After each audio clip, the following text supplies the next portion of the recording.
All right. Almost time.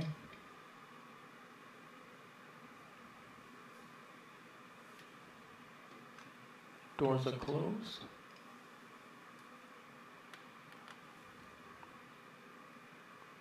Retract the jetways.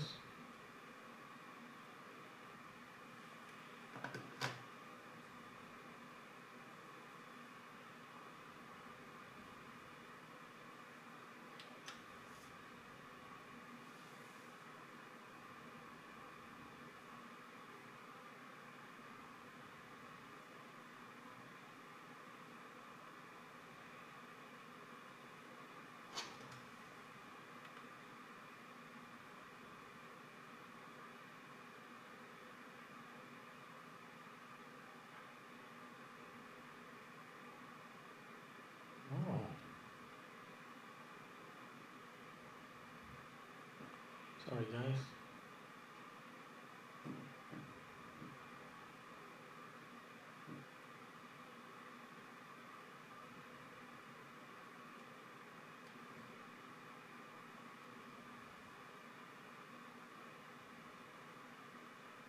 Yeah, still connected. I don't know why I didn't see that.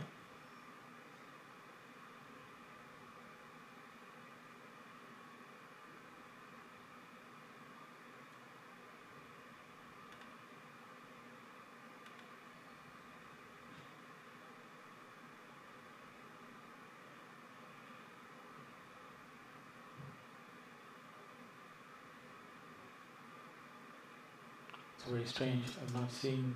Oh, there it is. Okay. Okay, I didn't notice it before. Okay. So, welcome aboard, everybody.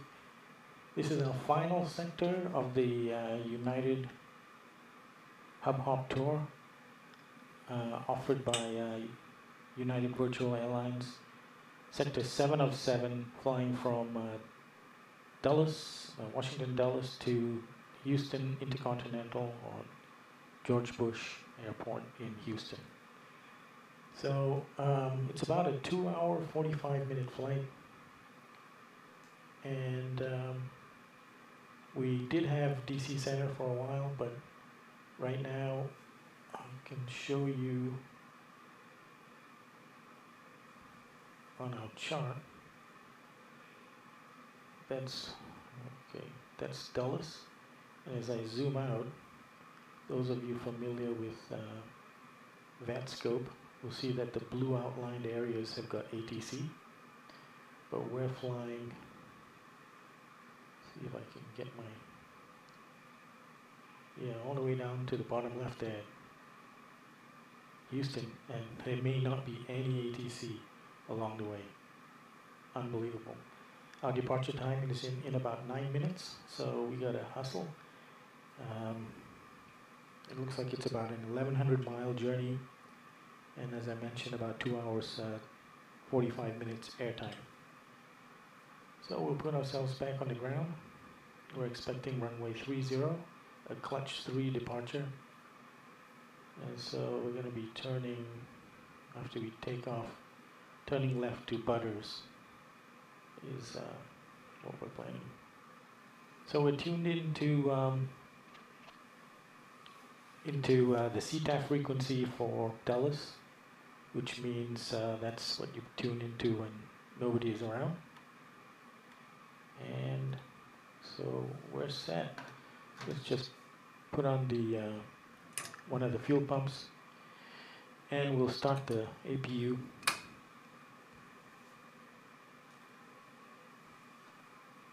So I'm quite surprised. There's very little traffic, very little ATC about. Just makes for a relaxing flight with the potential for some breaks, and that's fine. With no ATC, let me just do a double check on the QNH here, 29901. Yep, that's good.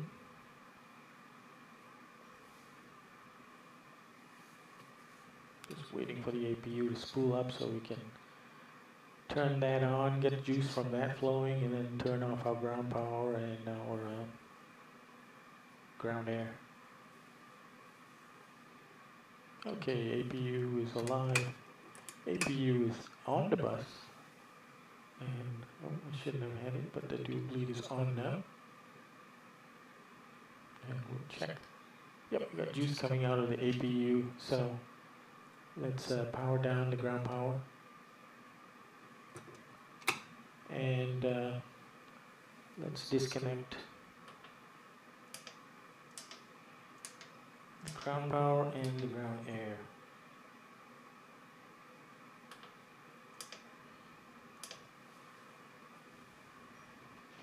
Okay. Let's put a call out for the pushback.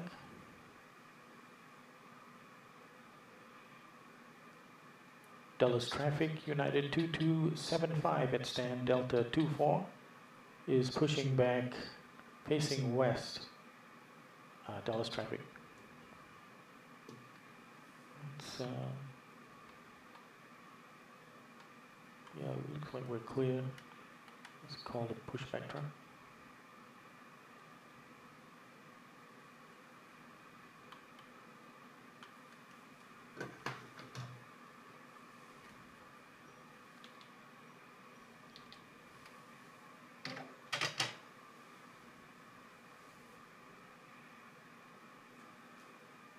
Hello. Sorry, was I late to respond? Spooky Ice, how are you doing? Welcome aboard. You're going to be joining us for the whole flight? Hello, Captain. We are ready for pushback. It's a long one. About 2 hours, 45 minutes airtime. Anyway, welcome aboard. Thanks for joining and thanks for chatting.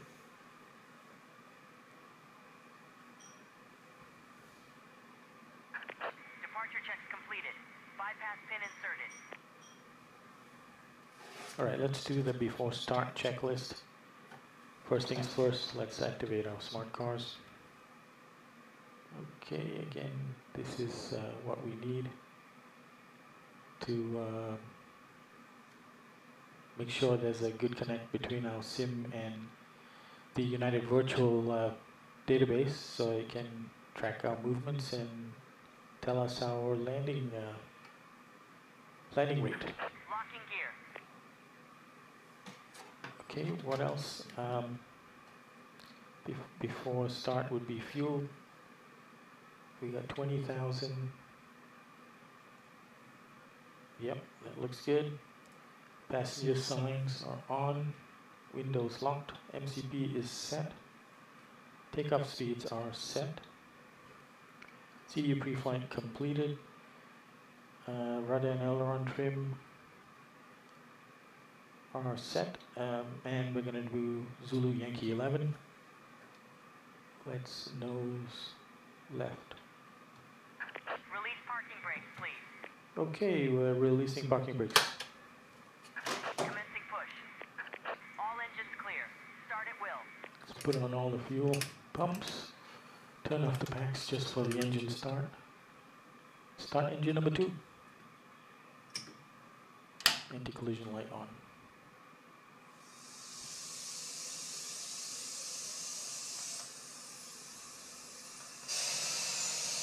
There's nobody coming down, so we're going to be backing our tail in that direction.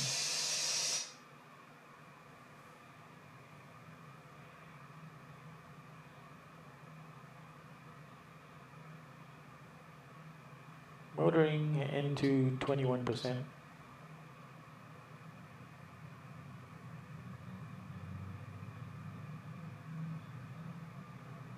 Okay, N2 rising 23, 24, 25, fuel flow on.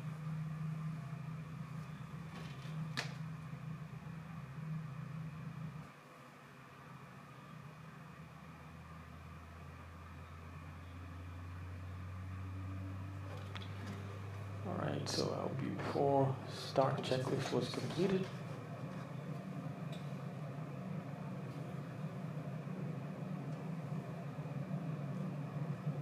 Hello, Ghostly Lurker. How are you? Good evening to you. What time zone are you in? I'm actually departing from my home airport, so I'm Eastern time now. It looks light outside only because I pull back the clock by 4.5 hours so we get a flight in daylight. Welcome aboard.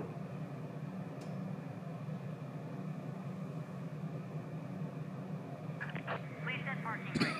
Parking brakes, huh? Unlocking gears. Central. Central, I think that means one hour difference between us, maybe Chicago, could be Houston as well. Disconnected. Bypass pin Awesome, removed. welcome aboard. Left is clear. Right is clear. Okay, engine number 2 started. Let's start engine number 1.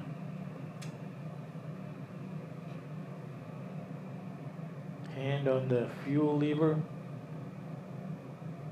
at all times while starting up, just as a reminder of you've got a responsibility there to turn that on. Once N2 gets to 25%, N2 now is 21% and motoring. On the 737 MAX 8 aircraft, we've got an extra phase called motoring to go through to make sure that the blades are warmed up and they don't bend when we push the thrust higher, to prevent blade warping.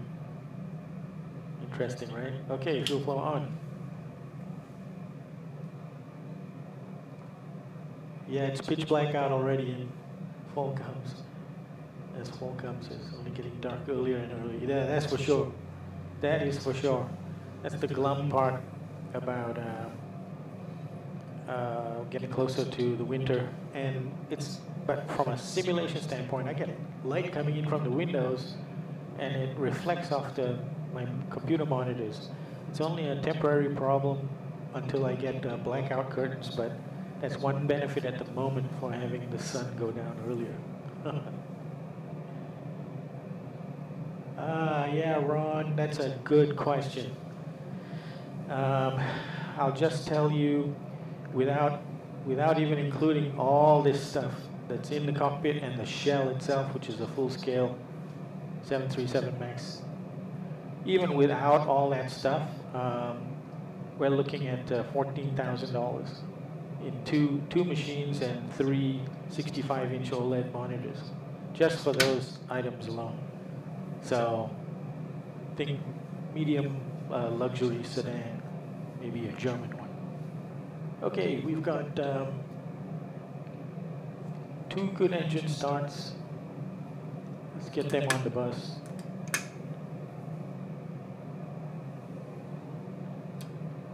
Yep, we've got juice out of them. Put the packs back on. And get the APU bleed off, turn the APU off. Let's get everything else started up. We have fuel in the center tank.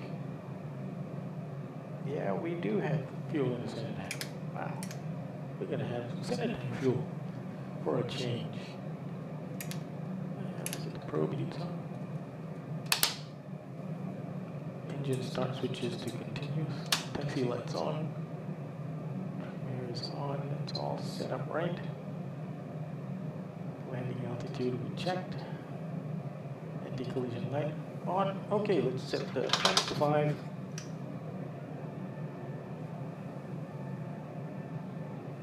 And let's do a control check. Right. You can watch the control surfaces in view on the upper right as I check forward, center back, and rudder left and rudder right. Okay, so let's get the systems off.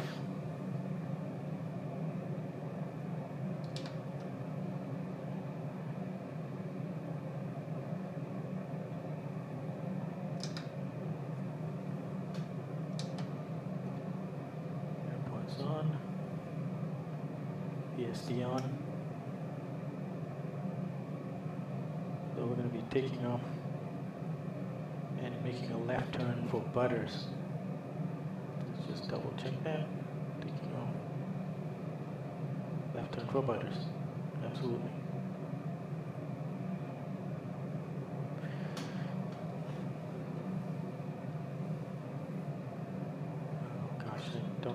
pushback, but it was probably at least I'm going to give it maybe early by 2 minutes, say 0058 Zulu. Okay, let's do another fuel flow reset.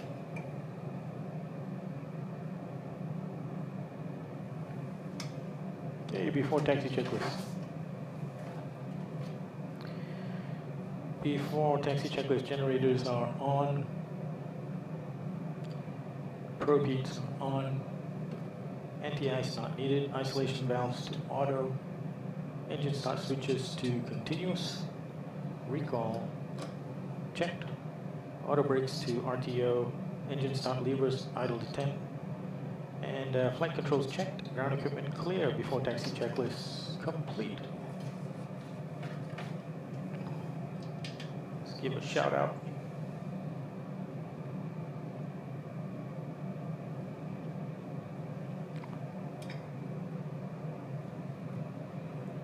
Dallas traffic, United 2275 out of stand, Delta 24, now taxiing to runway 30 holding point via Echo Zulu Yankee 11, Dallas traffic.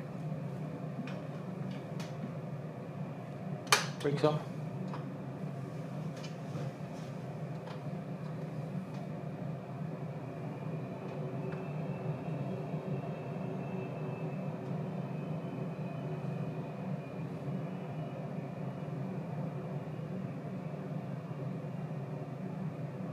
So we are United 2275 today.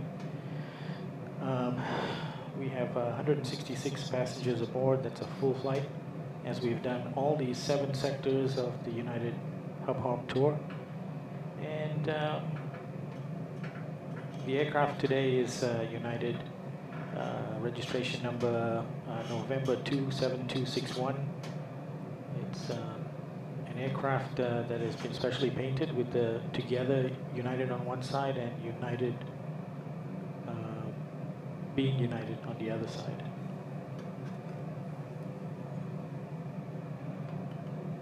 Oh, all right, let's wait for this guy.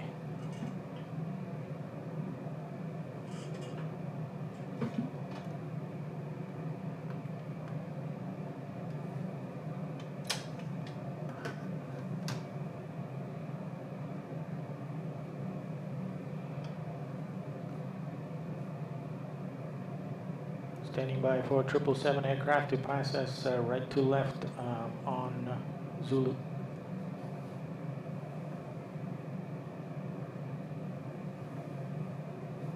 Is he waiting for us? Oh, okay.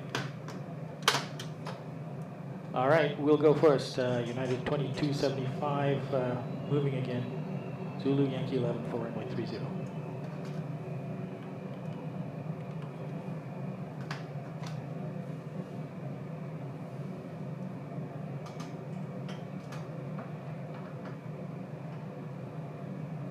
I think we are number 1 in line for the departure.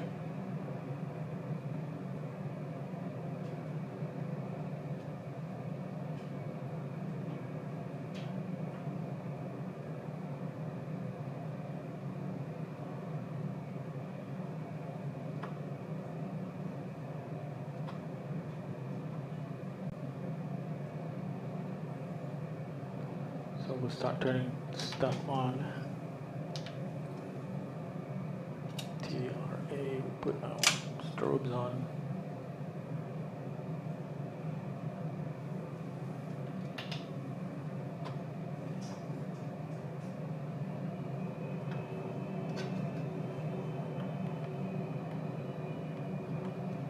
Oh, maybe he was turning in.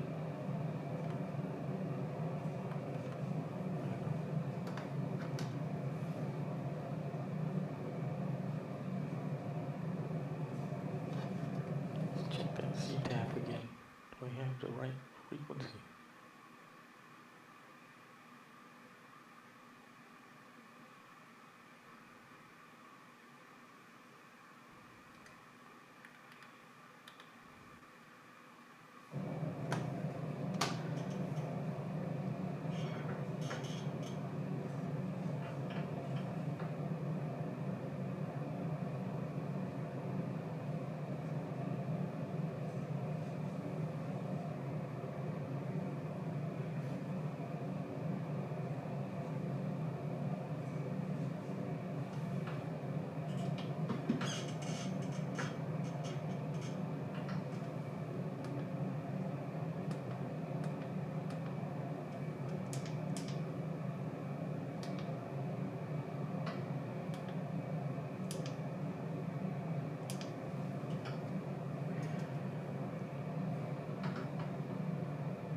before taxi checklist.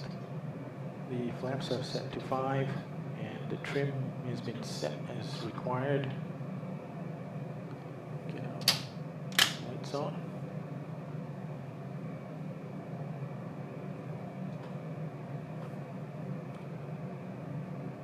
Looking at, I don't see any contrary traffic for runway 30.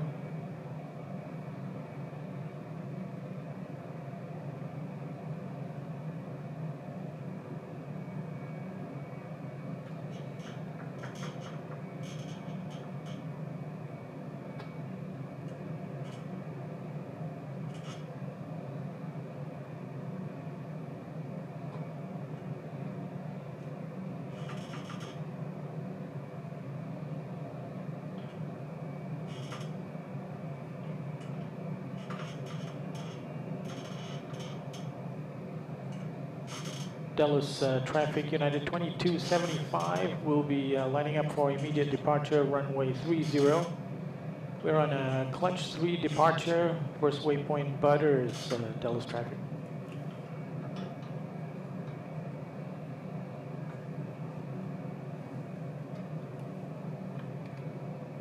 Clear, clear. Approaching 30.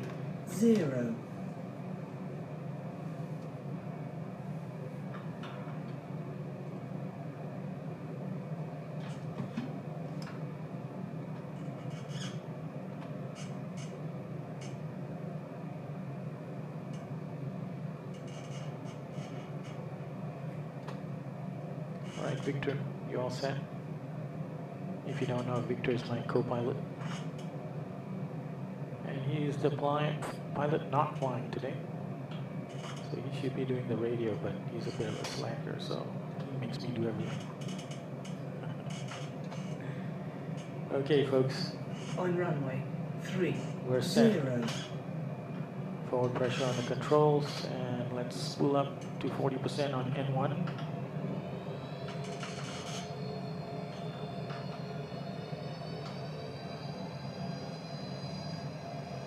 % stable, toga.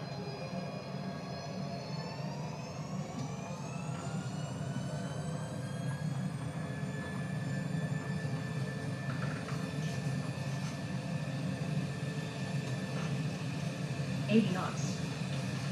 Release forward pressure.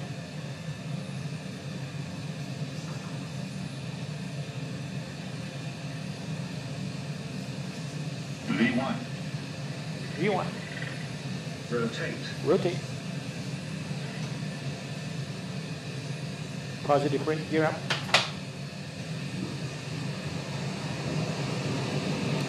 Going the runway heading.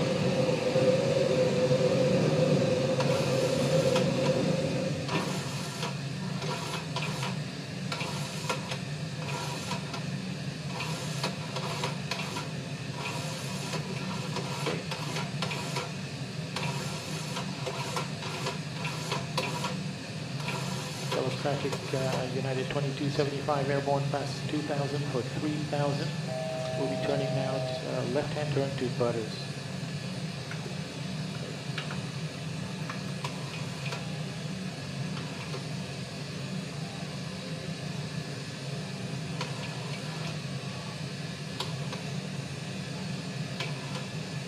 That's one.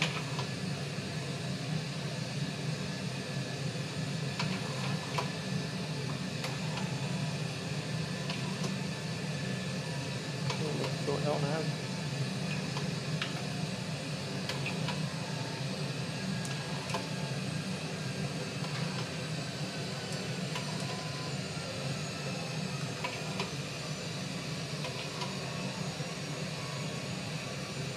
That's up. Okay, let's climb to our cruise out.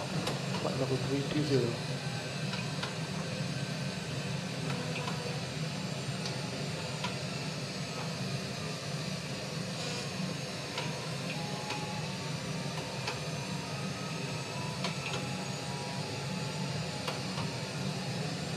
Dallas traffic, United 2275, last call. We're now climbing from 3000 to our cruise altitude, flight level 320.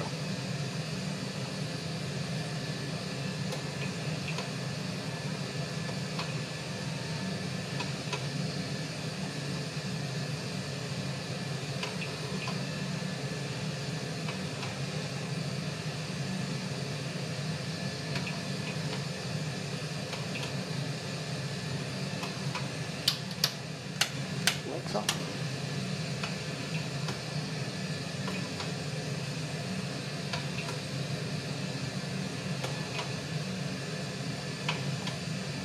After takeoff checklist. Engine bleeds are on, packs are on, auto, landing gear is up, and flaps up, no lights. After takeoff checklist completed.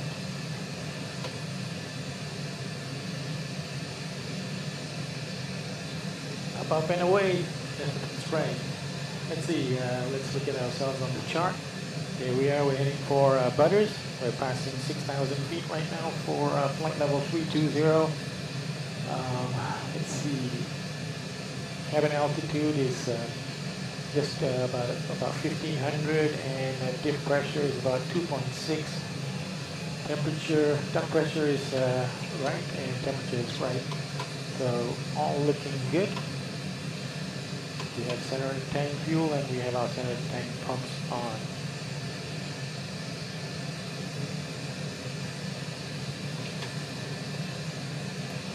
So Ghostly Lurker, are you flying today as well?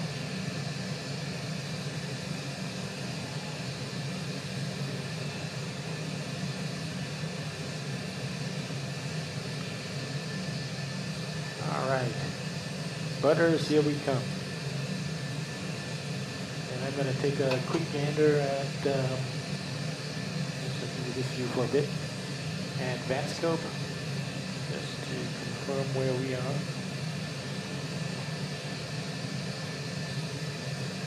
Oh, somebody's come online. It's Jacksonville Tech Center, although we won't be going through them.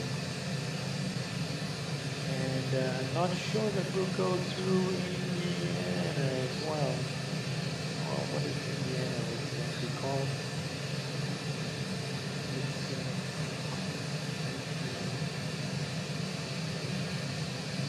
It's Indianapolis Center. I don't think we're going through them. Let's see. Memphis we usually go to.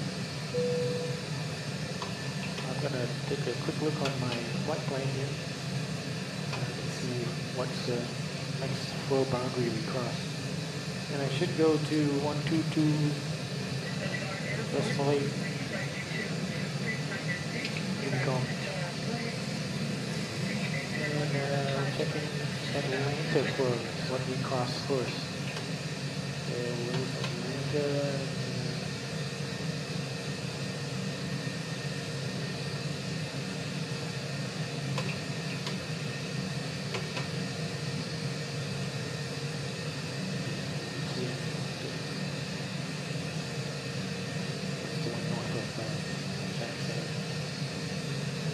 So we're going to be ATC free.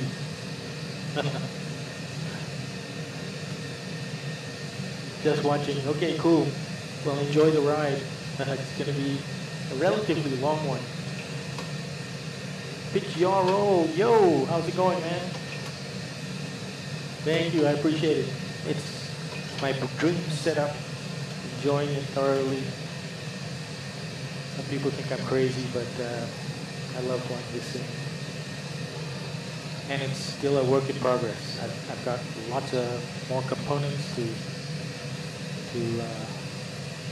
put into this thing. I do have the shell all around it, but it doesn't have the liners. But I can't put the liners in until I've done all the final wiring. So yeah, and next step is going to be the 3 monitors setup.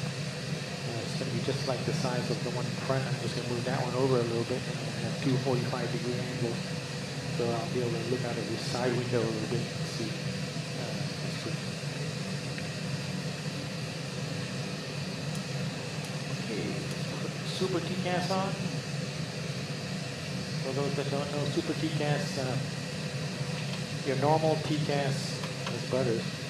Your normal TCAS allows you to see 2,800 feet below and 2,800 feet above. But my Super TCAS mode, which is not really a real thing, allows me to see everything that's within 40 miles of myself, even regardless of whether it's 2,800, within 2,800 feet or not. And there is something flying to my front left, 10 o'clock. And that is American Airlines going to Charlotte Douglas.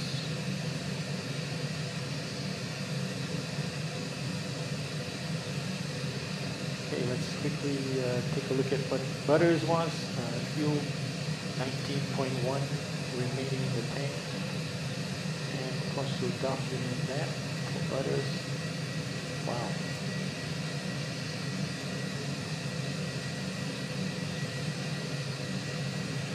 We've got about 900 pounds more than the plane. And of course that looks like the Blue Mountains. Alongside the Blue Mountains there to our right. Shenandoah National Park, actually, all along there. I was there just a couple of weeks ago.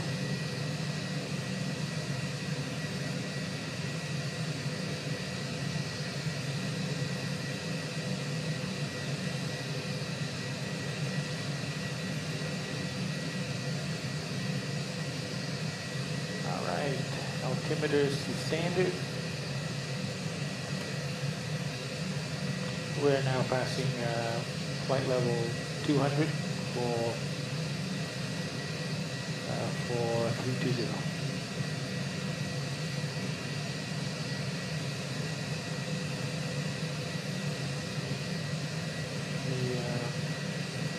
Folks out of their seats. Start switches to auto.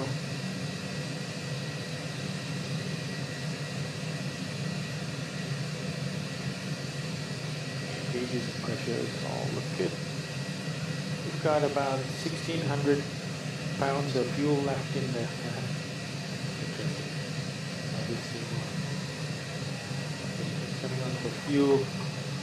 So I'm going to guess that it's coming on for the center tank being low, but I think it's below 1,000 pounds. That we can actually switch off the center tank pumps. So we're still good.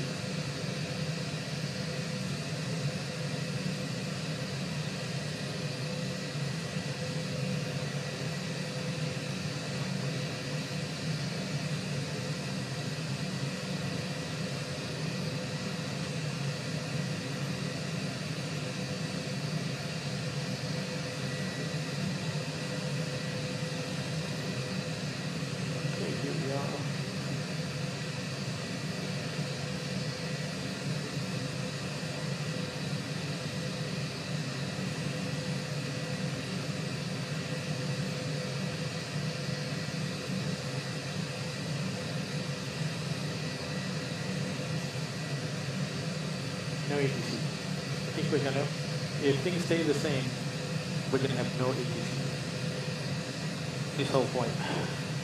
Which, you know, sometimes that's the way it is. But too bad, this is my final sector for this United Hub Hop tour, but it is what it is. Sometimes it happens that way. You know, there's always a plus to no ATC, and that is, it's not as stressful.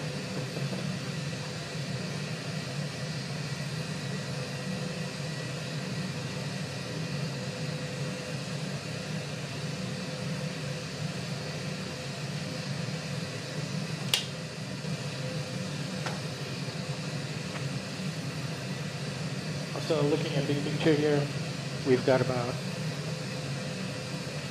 1,045 miles to go. And the FMC is right now saying that our estimated time of arrival at Houston is 0406 Zulu, and we're at 122 Zulu right now. So it's, what is that? 2 hours and a bit. 2 hours 20 minutes. 2 hours 23 minutes. The estimated flight time from takeoff to landing is 2 hours 45. Now we've been airborne about 12 minutes and 15 seconds. That's one of the nice things about a Max compared to the NGs is that these bigger screens, which number one, give you much better situational awareness on the, they used to call these navigation displays on the NGs, but on the Max they're called multifunction displays. You get a huge vertical situational awareness with the vertical situation display. Also on top of that, on the top left and the top right corners of the PFDs, you've got a lot of information. So as I'm contacting ATC, I have my flight number there, so I don't have to program it into my little rollers here on my joystick, my yoke. When I don't even have that on the real plane, they don't have it here. I just have a button. But it's listed there, UAL 2275. My transponder code is there, 3763. CELCAL, the CCAL is on there as well, and the tail number, as well as UTC time, Zulu time, the date, and the lapse time from takeoff to landing. Below that, which is very difficult for you to see, maybe you can see it better on that side. If you don't see it at all. I also have a brief summary of the flight plan, which includes planned zero fuel weights for planned landing weights, takeoff weights, maximum takeoff weights, and maximum landing weights, as well as the payload and number of packs on board. So when I track the fuel burn on the system, if it's showing exactly per plan, then I know the landing weight is going to be as it's noted here on my screen, which is 142,900 pounds. But if, let's say, the plan is showing that we're 500 pounds over the plan, I know that my landing weight is going to be 142.9 plus 0.5, so it'll be 143.4. And it's very quick for me to plug that into the FMC as my landing weight, which affects your flap setting, your speeds, etc. So it's all very easy to do. Not compared to an Airbus, but compared to an NG. Just generally speaking, you got a little bit more control and responsibility in Max compared to an Airbus. So the Max makes it easier to exercise that control compared to the NG. Okay, fuel pumps, I think they're still good. The config has come on, but still good. I think 800 pounds I could turn. Ladies and gentlemen, the flight attendant will shortly be Okay, we're getting up to our cruise altitude now. And what I'm going to do is now I'm going to look at my VNAV and take a look at would I be better off flying higher. So optimal is 378, so I'd say we should go up to 380. So let's make an announcement and start climbing to 380 is what I say. Okay, so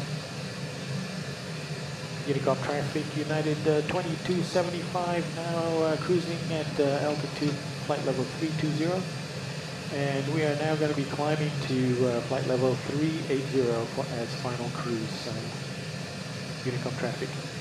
Okay, so what we can do is we just turn this up to 380.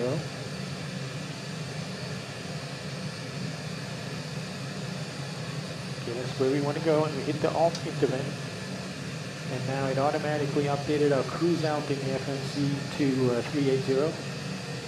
And it also updated our flight altitude in our overhead panel.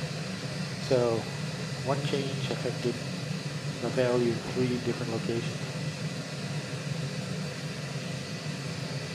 And I'm going to zoom out a little bit.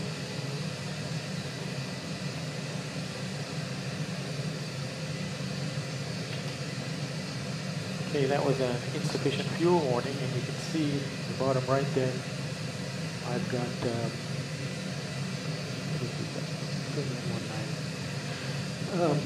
indicating insufficient fuel and using reserve fuel. So insufficient fuel means we're just not going to make it. Reserve fuel means we're just eating into our reserve by the time we get to our destination. But actually, it's bogus. This sim, and I'm hoping that the updates, which I haven't applied yet, might start taking care of that. But this sim actually sort of burns heavy on the climb, and then gains back the losses on the cruise. And usually, by the time we get to our destination, we've got a surplus of fuel. So I'm not at all worried about those indicators, but it's worth checking. You can see the system is now saying that we're going to have only 1,800 pounds, but that number is getting up when we arrive at Houston. It's saying 1,900, whereas the flight plan says that we should have 8,100. So we're gonna see this number go up, and I wouldn't be surprised if it goes beyond 8,000.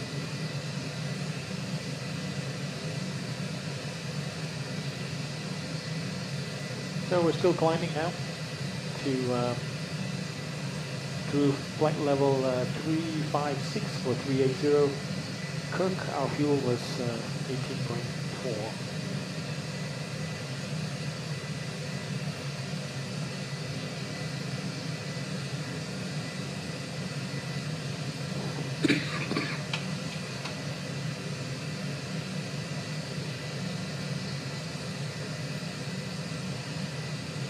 Okay, even at Kirk, we were 600 pounds more fuel than the plan. And probably level out at about 500 or 600 pounds more fuel than the plan.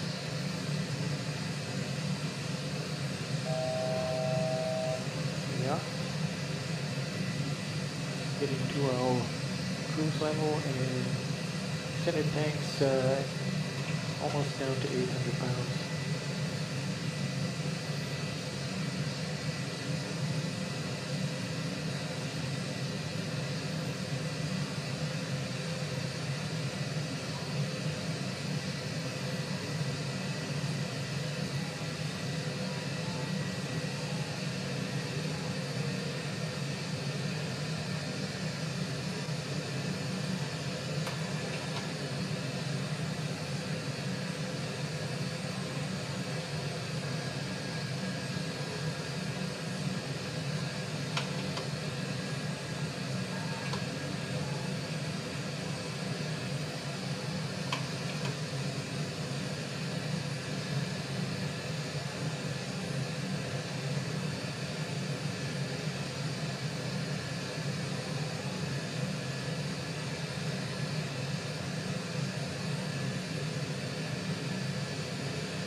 Okay, let's see.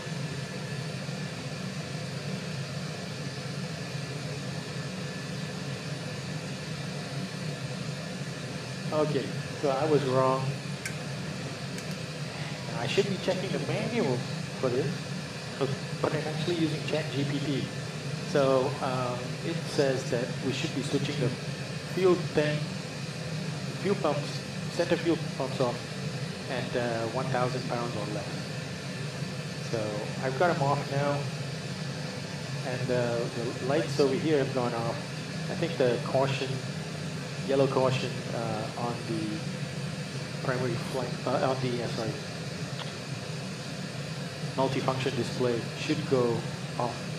Let's just see. Still on. It takes a bit of time to switch off. Okay, malls. 17.7. Yeah, we're starting to gain fuel again. At Kirk we were 600 pounds over, and at malls we were 700 pounds over. So, and I think we're going to be gaining all the way because the flight plan had us at flight level 320, for the cruise, and but we fly to 380, and at higher altitudes, generally speaking, you burn less fuel. So I think we're going to be accumulating throughout the flight. We just have to watch that doesn't become an issue in terms of fuel remaining and weight compared to our maximum landing weight. I don't think it's going to be an issue. We've got about 7,000, sorry. We've got about 10,000 pounds of delta between planned landing weight and maximum landing weight. So we could end up with 9,000 pounds more than the plan, and we'd still be fine.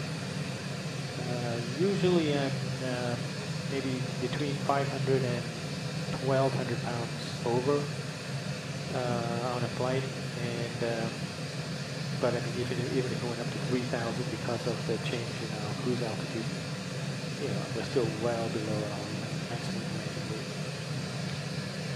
So we're good.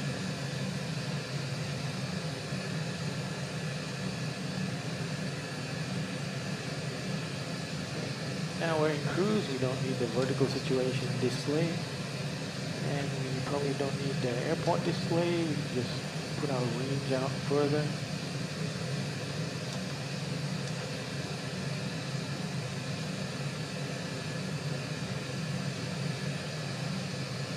I did want to check for discontinuities. I didn't do a good job on that actually. That's one of the rigorous tests that I do when I do it. So let's step through the legs page. Make sure we have no discontinuities. And the other thing I want to do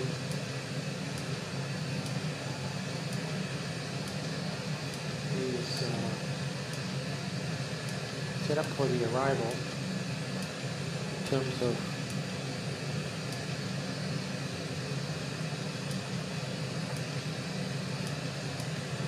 rings around the runway threshold. So we're expecting runway 08 right. Go to the fixed page, plug that in. We put a ring at 4 miles, a ring at 10 miles, and a ring at 20 miles.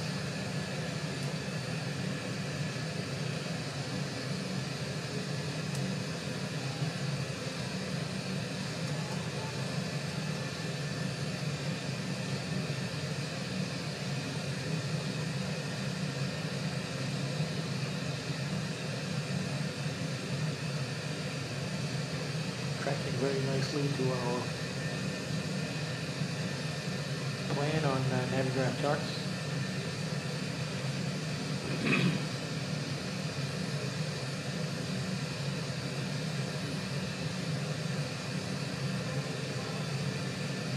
Okay, and let's take a look at that scope. Yeah, we're not going to be going into Indiana, but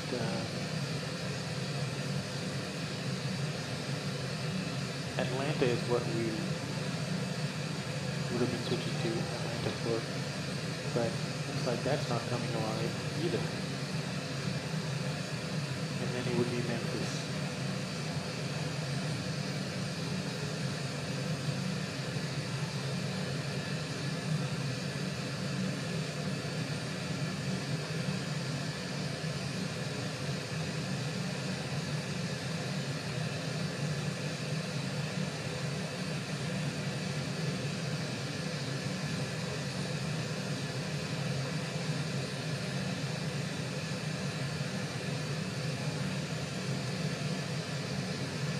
You can see on this aircraft, it's tail number, I don't know if you can read the tail number, but it's November 27261.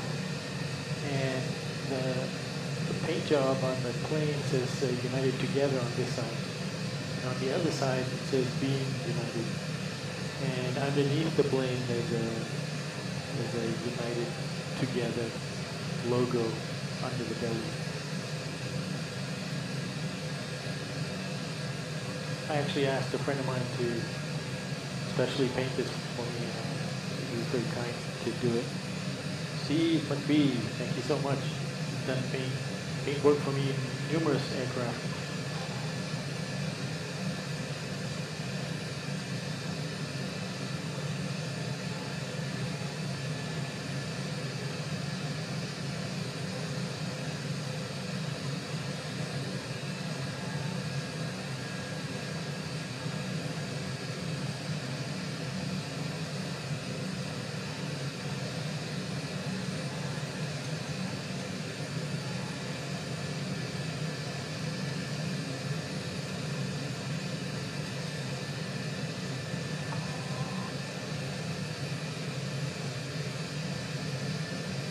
Okay, you see now we don't have the insufficient fuel indicator anymore. We only have using reserve fuel. So it's gradually going away.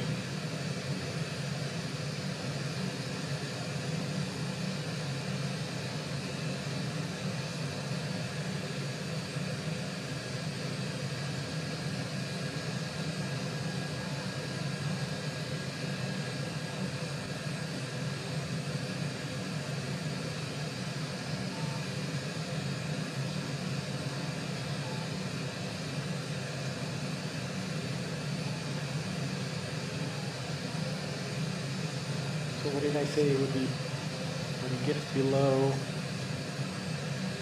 over here on my fuel remaining at the end of the flight? When the fuel amount that we have in the tank is more than 5,000 pounds, that reserve fuel indicator should go away.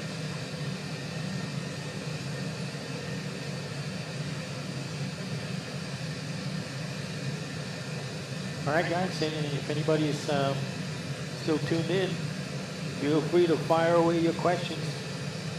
I'll try to answer anything I can to the best of my ability. You know, there's two components that you don't see in the view that I'm showing you. One is the pedestal.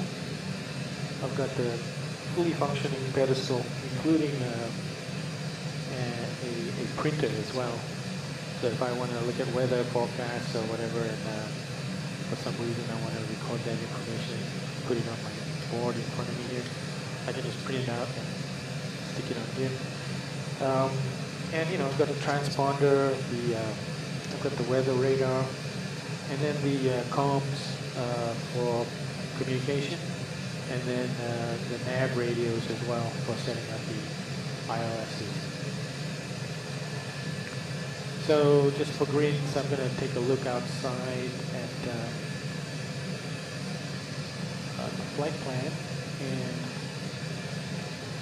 let's take a look at the feeds coming up.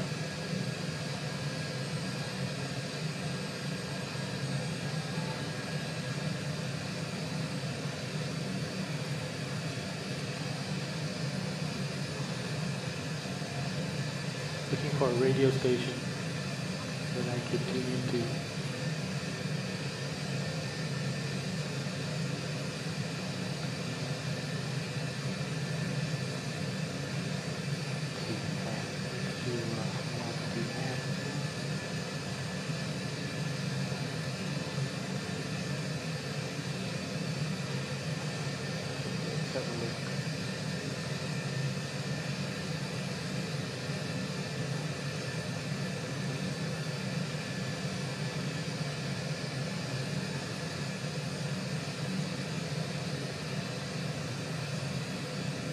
Okay, let's do Halston Mountain.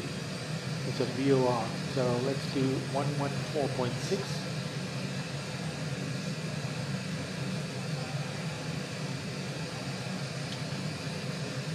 Putting it in my left-hand side VOR. 114.6. So it may not come up for a while, because we may still be far away from it. The VOR code is HMV, so let's put that on a fixed stage. HMV.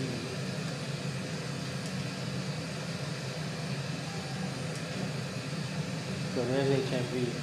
So it's about, more than 80 miles away at this point in time. 85 miles away at this point in time.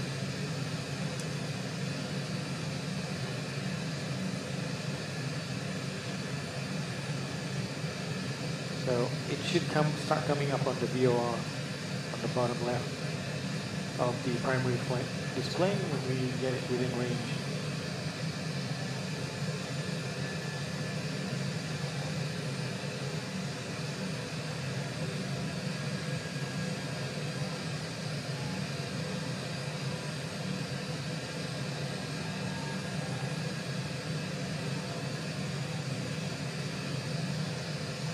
Quite a lot of planes in the sky today, but not really close to us.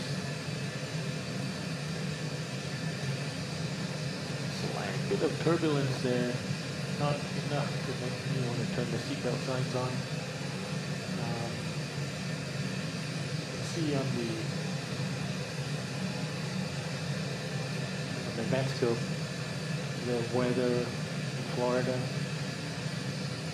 A little bit. A few green splotches on the way to Houston, but nothing to worry about. There's something offshore in the Gulf, but nothing for us to worry about.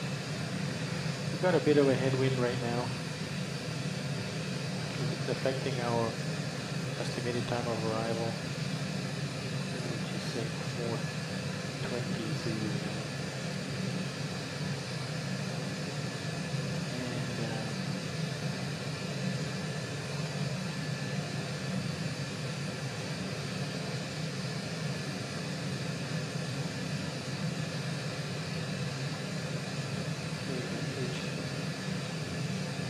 Hotel Mike Victor is now within 80 miles of us, but I'm still not seeing him on what is the low altitude to vortex.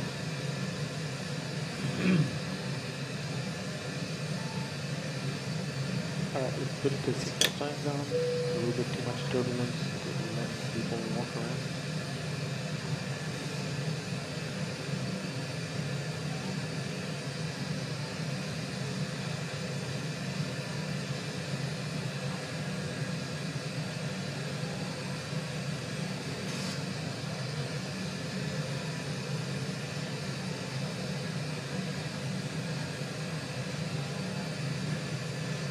The aircraft is walking around a bit.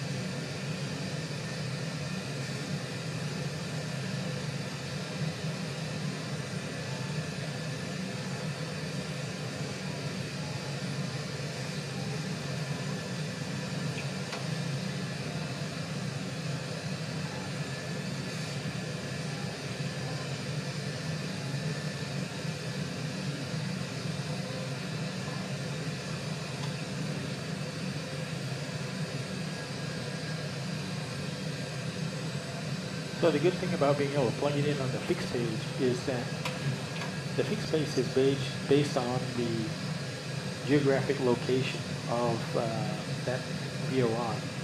So even if it's inoperative, you can still identify where it's located by putting it on the fixed page. But it does indeed seem like we're not picking it up. Oh, here we go. Finally, 60 miles looks like it's pickup point. Now, what's really interesting, no, it's not, yeah, you can't tell it this one. I was going to say that if we also had it as a GPS input, as a coordinate, as a waypoint, sorry, and we also could tune into a VOR, you'll see that as you get closer to the VOR, the waypoint distance gets smaller, or rather the VOR distance the delta between VOR distance and waypoint distance increases, because what the VOR is doing, you're measuring the distance between you and the VOR.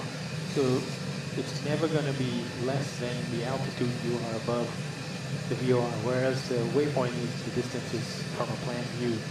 It's from E to B, whereas on the VOR it's like this.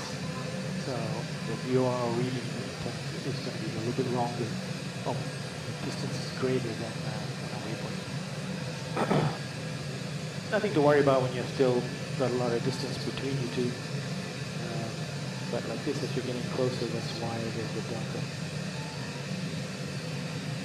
And actually, it's interesting, the distance on the fixed page should reflect the distance, the horizontal distance. So look, it's showing 49.5 miles, but it's slightly greater.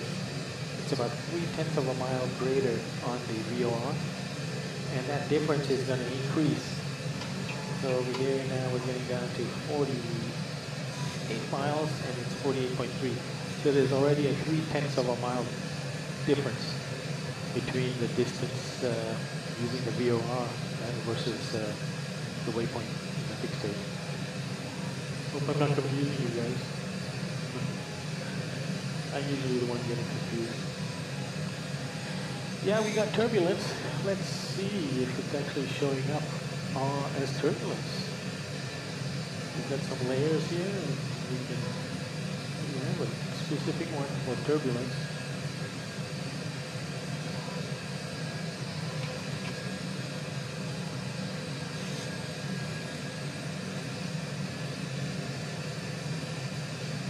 Oh yeah, getting a little bit of turbulence passing through us.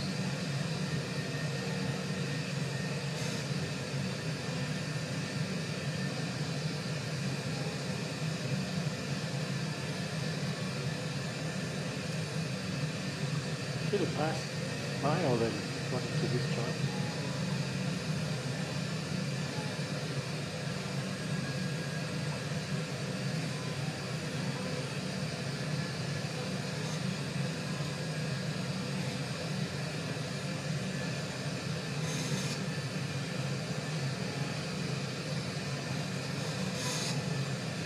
Yeah, so that distance is getting greater now.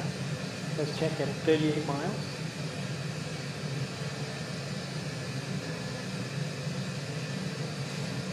Yeah, it's 0.4 of a mile now difference. You know, it's like you're measuring, here's one way and here's the other way. So as you get closer, that difference is going to become big.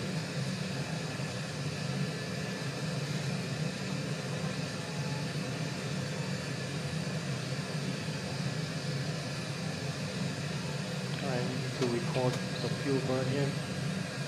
Last waypoint that we had was Y-cut, and that was 16.7.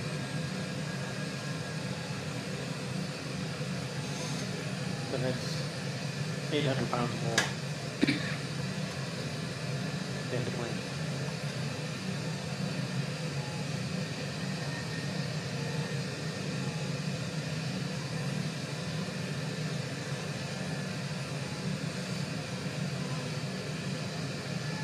Another place to measure now.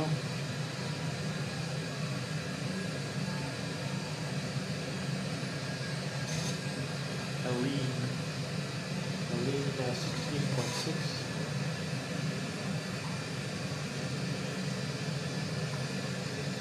£900 more fuel.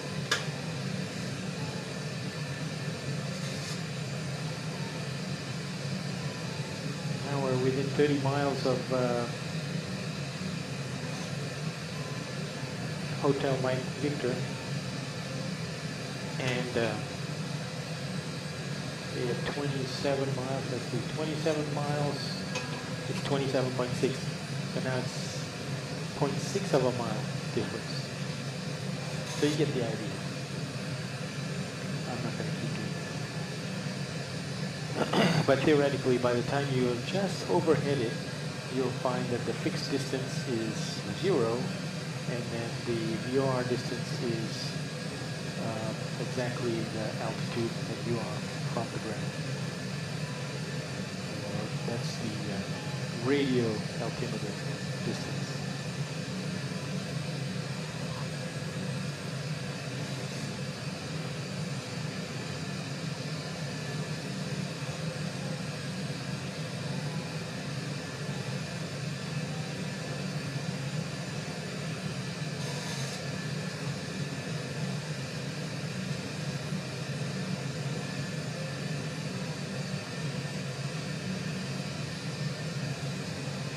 Alright, I need some coffee.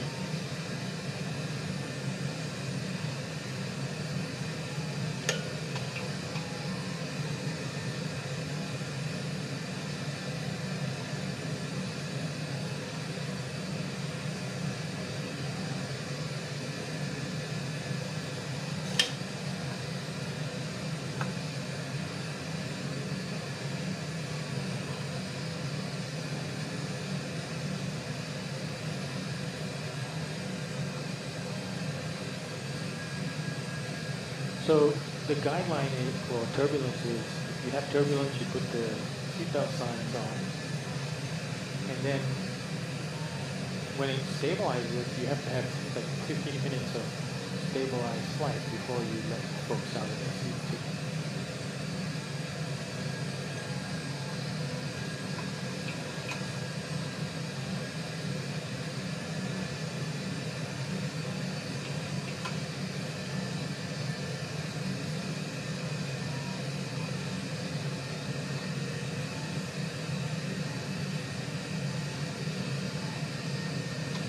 Look at the flight. One of the things they have in here is the winds at different altitudes. So we've got roughly a headwind of 87 miles an hour, or nautical miles an hour. And let's see, our next waypoint is really OJAS. So OJAS at flight level 320 was 41 miles against us. And at 36, it's 49, but we're getting it as 88. Looking at my VNAV page, yeah. So I'm wondering if the optimal is not taking into account the headwind. But this is 85 knot headwind. Then we're getting turbulence. And we went down to flight level 360, instead of being 89, it could be 50, which would be much better. So let's try that. Unicom traffic, United 2275, currently at flight level 380. Descending to avoid turbulence, we'll be descending to flight level 360 So let's do that. Let's do 360. See if we can get to the trouble. 360 set. This should be 360. That's automatically up there. So it's 87 knots now. Let's see what happens as we descend.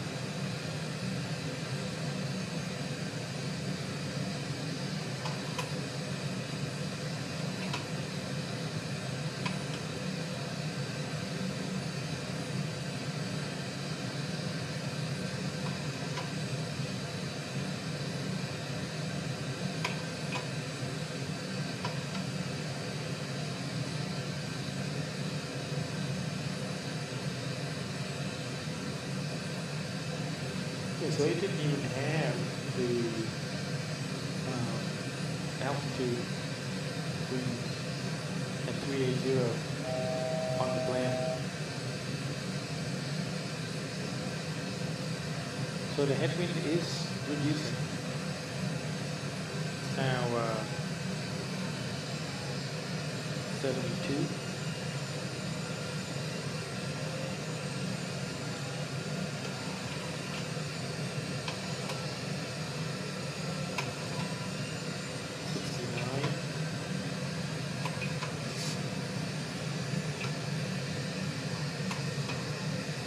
So, you know, we got 15, lost 15 knots on engine. So the fuel burn is going up.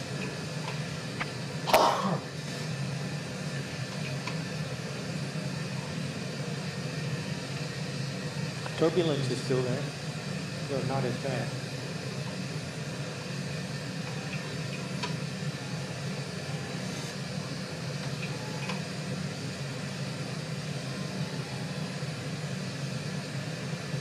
It is more steady.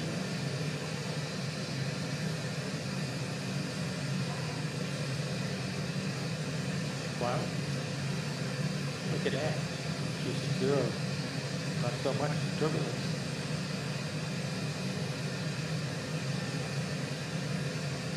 I started my timer for 15 minutes before I started the seat. So that was worth adjusting back to a lower altitude.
Alright folks, I'm going to go for a quick bio break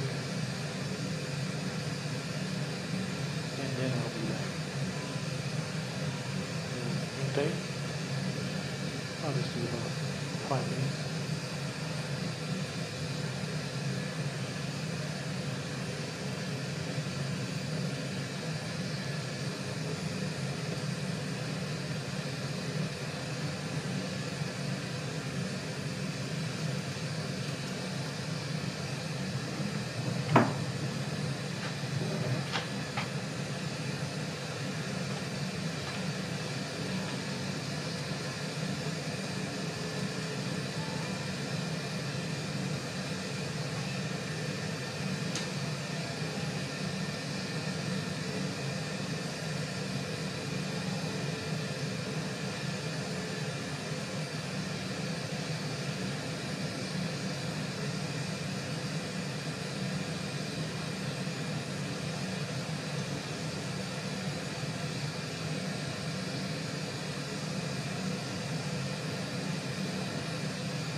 back in the cockpit.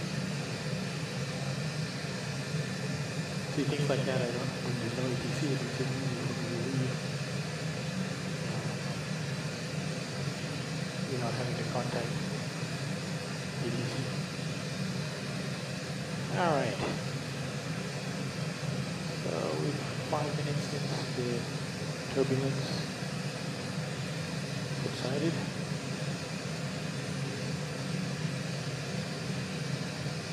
We're coming up to OJAS. What's interesting about OJAS is going to be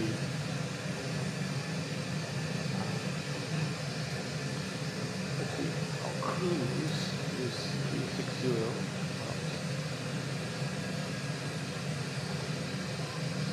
Our cruise is 360, but the plan is 320. So at 360, we're supposed to be feeling a minus 49 of wind component. And it's almost dead of headwind. So it might be 65, but it's definitely more than what the plan said. And for that reason, I think they're having delayed time of arrival. Let's see, our time of arrival is supposed to be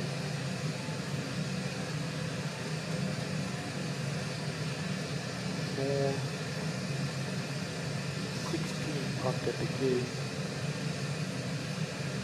We've got 4:21, but landing time is 4:08.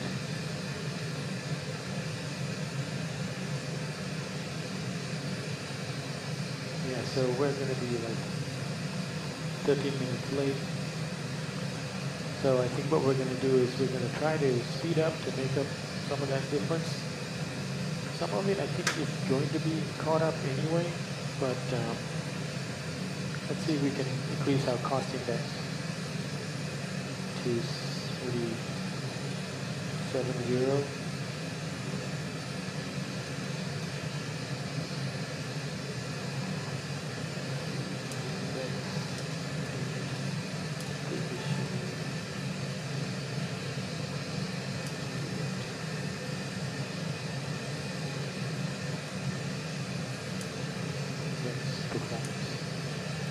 So we'll increase our cost index to 70.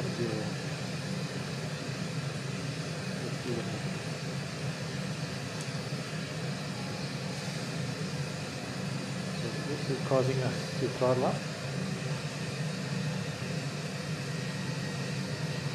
We're going a little bit faster.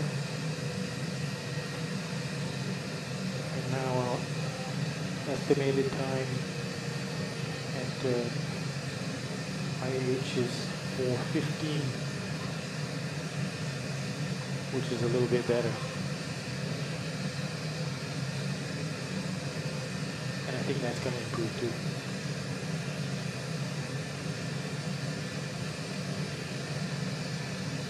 There's one particular issue with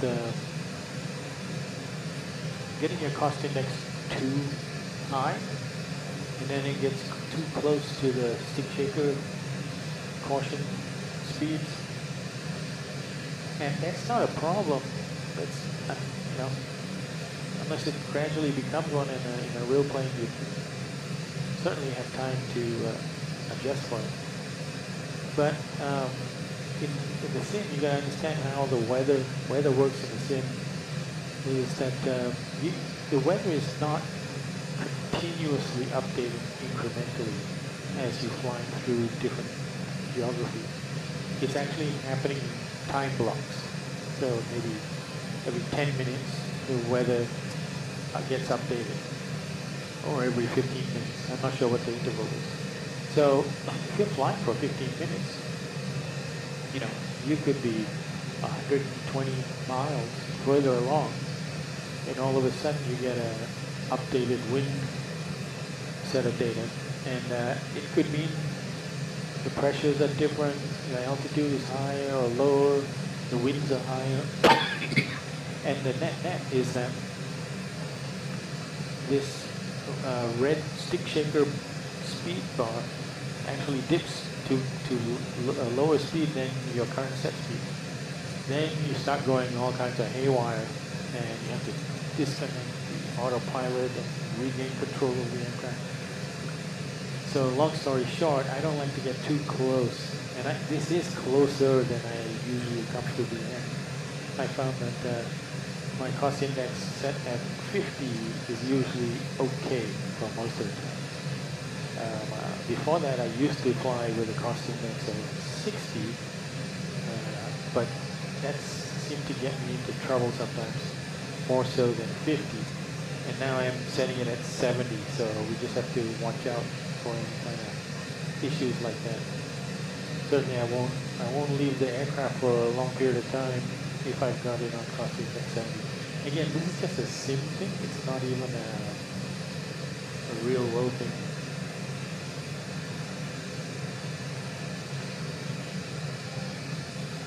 Okay, so JAR was our last waypoint. Fuel 15.6 of JAR.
So fuel remaining at Houston is now 4.3, 4,300 pounds. And like I said, when that gets to 5.0 or greater, then using reserve fuel should go away.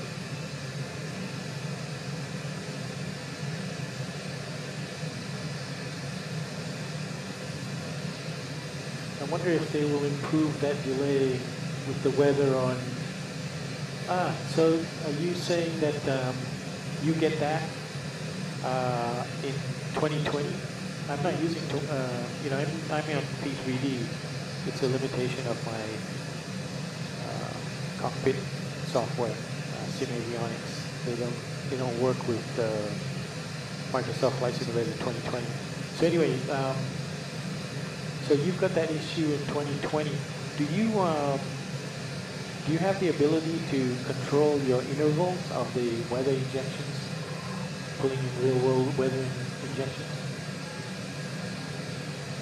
Oh no, I guess you're saying that I don't have MS 2020. Yeah, it kind of sucks, but it is what it is. There's a lot of realism going on in this cockpit without having realistic looking scenery outside. Which is okay. I mean, I don't have a particular issue with that. What? You have no flight sim? Are you kidding me? So then how do you know about Microsoft Flight Simulator 2024? Or is that the one you're hoping to get? I can't believe you have no sim.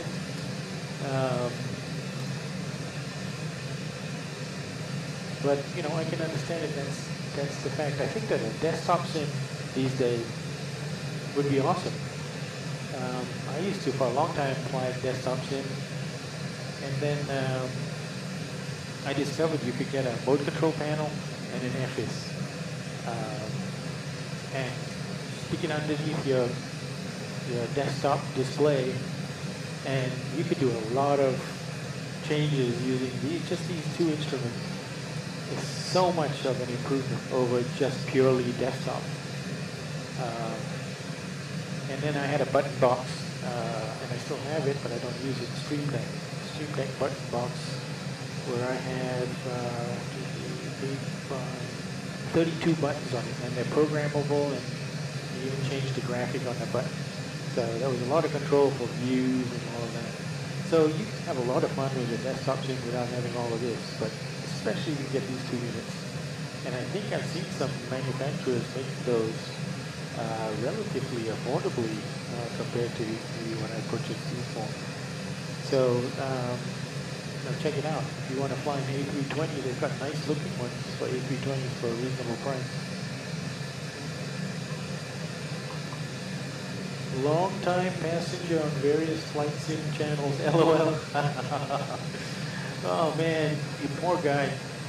You know, back in the day, we didn't have stuff like that on YouTube. When I started simming, you know, in the 90s, I guess.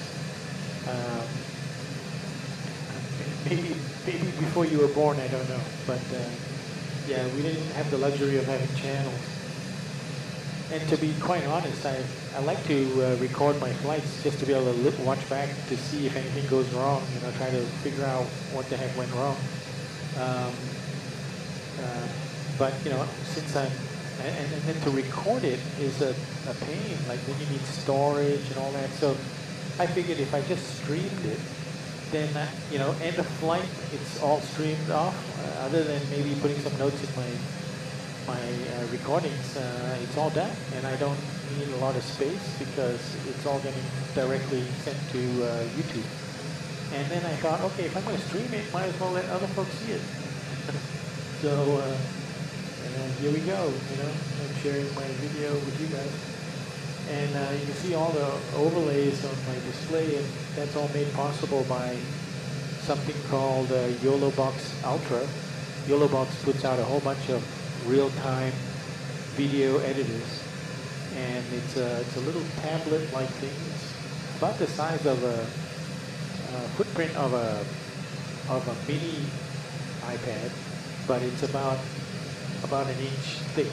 It's quite a thick thing, and then along the top there's all kinds of jacks that you can put in HDMI ports and microphone cord record, allowing you to record. So I've got multiple HDMI input into my stream. One is from my iPad, which you know, gives you that top right view, or you know, expanded view like that. And then I've got another thing for this camera view that's shooting this whole view that you're looking at. And what else do I have here? The iPad. And I do have the capability to insert another camera, which I want to put in a camera to look at the instruments more closely. And what else do I have? And then I've got the audio from my mics. Back when I was a kid, I did play around with Flight Simulator 20 before when it came out, but I just hopped in the planes and took off and just started back into seeing how you should fly these big birds. Oh, I see. Okay.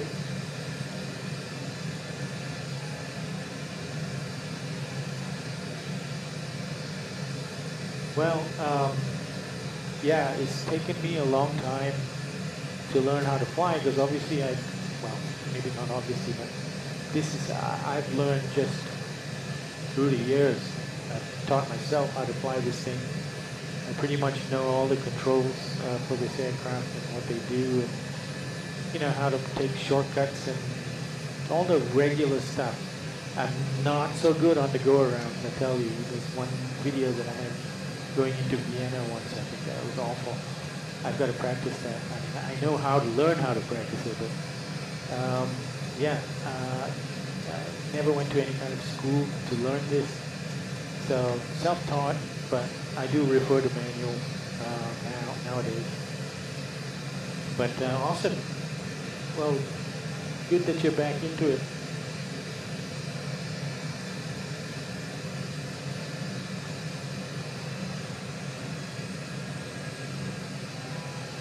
Okay, we got a buffet alert.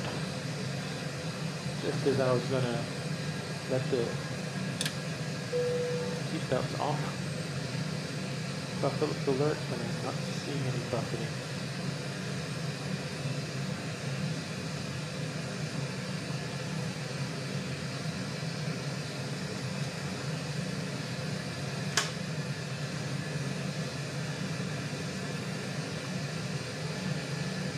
Well, it really has since 2004. What was the one I was using last? Simulator 2004. Was there 2010? Yeah, I think maybe there was a 2010. Oh, it might have been 04. I don't know. Whatever it was, I was flying that until about 2021. And that's when I put this main instrument panel into the simulator room for the first time, borrowing from a crate that was delivered to me.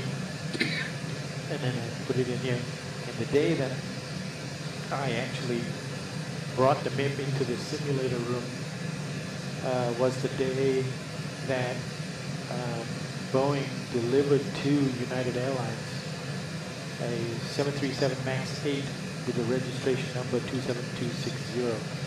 So I call this cockpit, this simulator by that registration number, November 27260, which is actually only one number off from the flight that we're flying now with November 27261 with the nice external paint job. But yeah, it's changed a lot, and boy, you know, it's not just about the external scenery, which 2020 looks amazing. But you got to think about the flight dynamics too, and the flight dynamics in 2020 is still not so good. And you know, there's things that go a bit wacky in 2020 that are just fine in P3D, and that might be one of the reasons why Sim Avionics decided not to go to 2020. I've got to check with them to see if they've got plans to hop over 2020 and get to 2024, which would be wonderful. Yeah, definitely.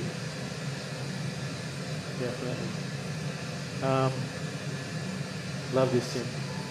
So you can see, I mean, you don't think, you got to think about it. This main instrument panel, which is this whole thing, has got 7 screens on it.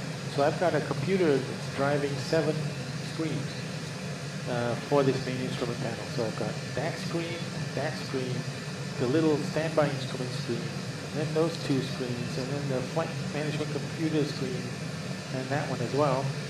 And in fact, there's one more, which is at the top, and that's the IRS selective display screen as well. So that's actually an 8th screen driven by one computer. In the external view, you know, I'm going to have 3 screens. I only have one there now. So that's the other computer is a P3D machine, and it's going to drive 3 screens. The span of the 3 screens is 11 feet if you give them a 45-degree angle to each other. And this cockpit is actually 8 feet wide, and that is the width. This is a full-size 737 MAX cockpit, actually identical to an NG, really, which is almost identical to the original 737 in the 60s, and which itself was based on the 727. So, and then which itself was based on the 707. So you might say that this stretches back the history of it, back to the 707. And what I like about the Max is that it's a nice to have as a sim. It's a nice sort of historical reference to the original 737s. The overhead panels are very, very similar to earlier versions of this aircraft. So a lot of toggles and dials, and not so much button.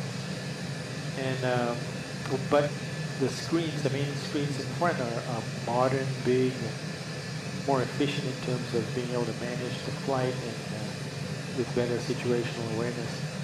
So, you know, there's a bit of the old still in the aircraft, but combined with new. Okay, just a little gander. Okay, we're coming up to our next waypoint, Mineola. Let's do a fuel check. Fuel check. Plan is 13,700 pounds in the tank, but I have 14,700. So we've got nice 1,000 pounds over the plan, which is fine. Sort of our time at destination is 04:15, so we're still about 8 minutes late, but I'm not going to speed us up anymore than cost index 70.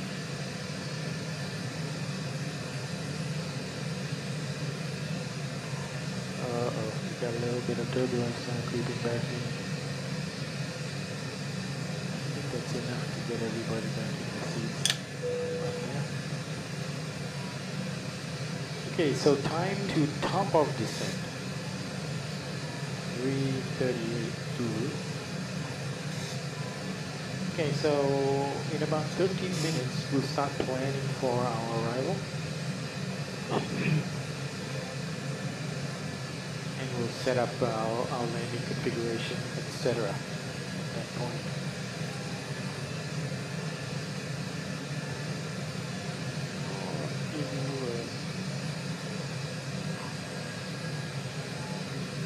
Look at where we are on the plane. So overall, you can see us right in the middle there, just passing by waypoint Neola for Buffalo.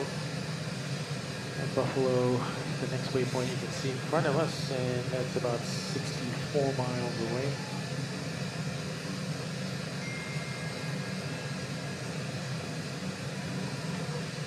Looking at that scope. Let's see here. Okay. So no ATC. Still. Boy, I don't even remember the last time I did a flight from Dallas to Houston Intercontinental with no ATC at all for the whole way. You know, today I was listening into DC Center while I was prepping for my pushback for the flight. And but he disappeared, you know, sort of shortly before I wanted to push back. He disappeared, and then there was nobody. But okay then, so that stuff happened.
we're over Alabama now.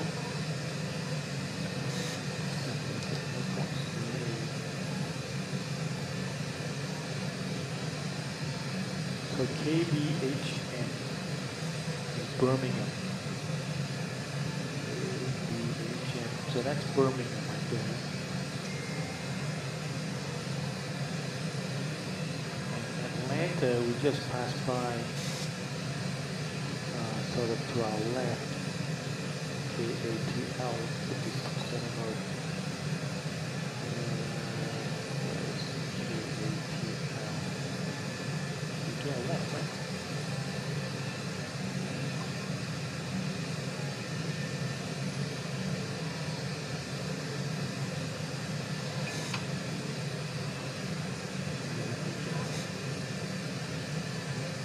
Too many airfields.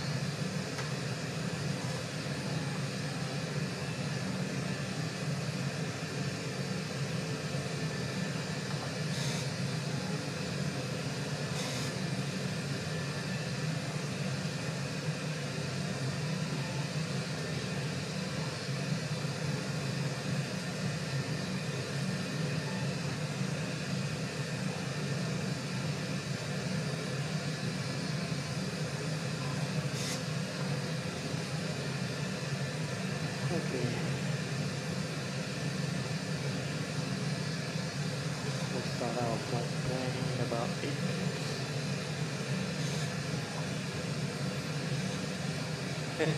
Sorry, I'm just looking at the comments now. You're heading to my backyard airport. Houston, you mean? Max Racing, you talking about Houston? May you turn on real time? No, it's too dark. I've done that before, but it's just no fun for a long flight like this to be in darkness. So I'm not going to do it. Oh, that's my wife, Betsy. Hi, honey. How's the flight going? It's good. Absolutely no ATC whatsoever, which is okay. It's making for a very relaxing flight. So no worries there. Oh, hey, Raya. Oh, that's my daughter. Nice blue skies. Hope it's good weather in Houston. I hope so too. We should be landing, let's see, at 4:15 Zulu. So in about 1 hour and 45 minutes. Thanks for checking in, Betsy and Ryan.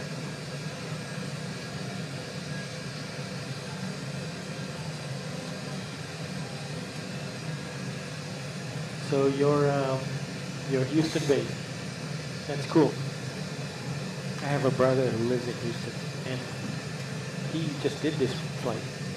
He came to visit and then flew back.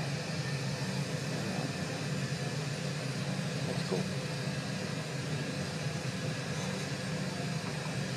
You know, he's trying to convince me to move to Houston, and I'm like, it's too hot.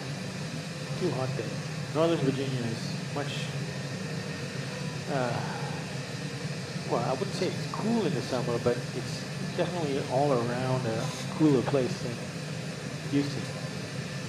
I love the food situation, diversity of cultures and food in Houston. I do like that. But here in Virginia, we've got kinder weather and also the Shenandoah Mountains, which gives you a nice cool break if you want to go up in the middle of summer.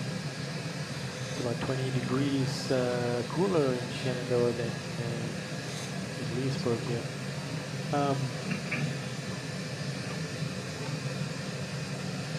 What else can I say about that? It's a beautiful day today, light winds, not too hot, which is unusual. Well, I hope you enjoyed the day. That is awesome.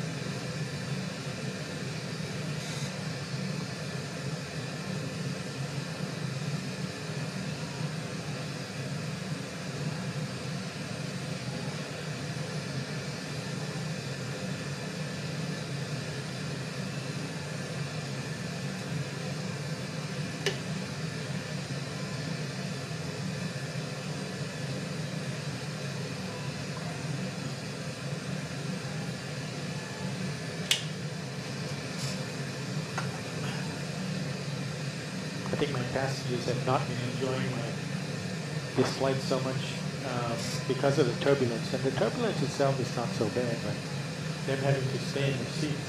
So, but I'll turn the signs back on as the conditions permit, but right now they're not permitting.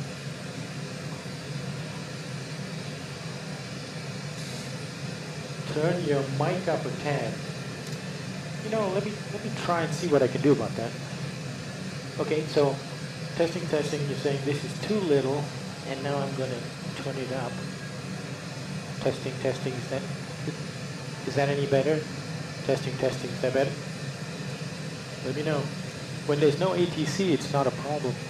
What I find is that ATC sounds really loud to me, and I have to turn that down, and the control I have is turning my mic down as well.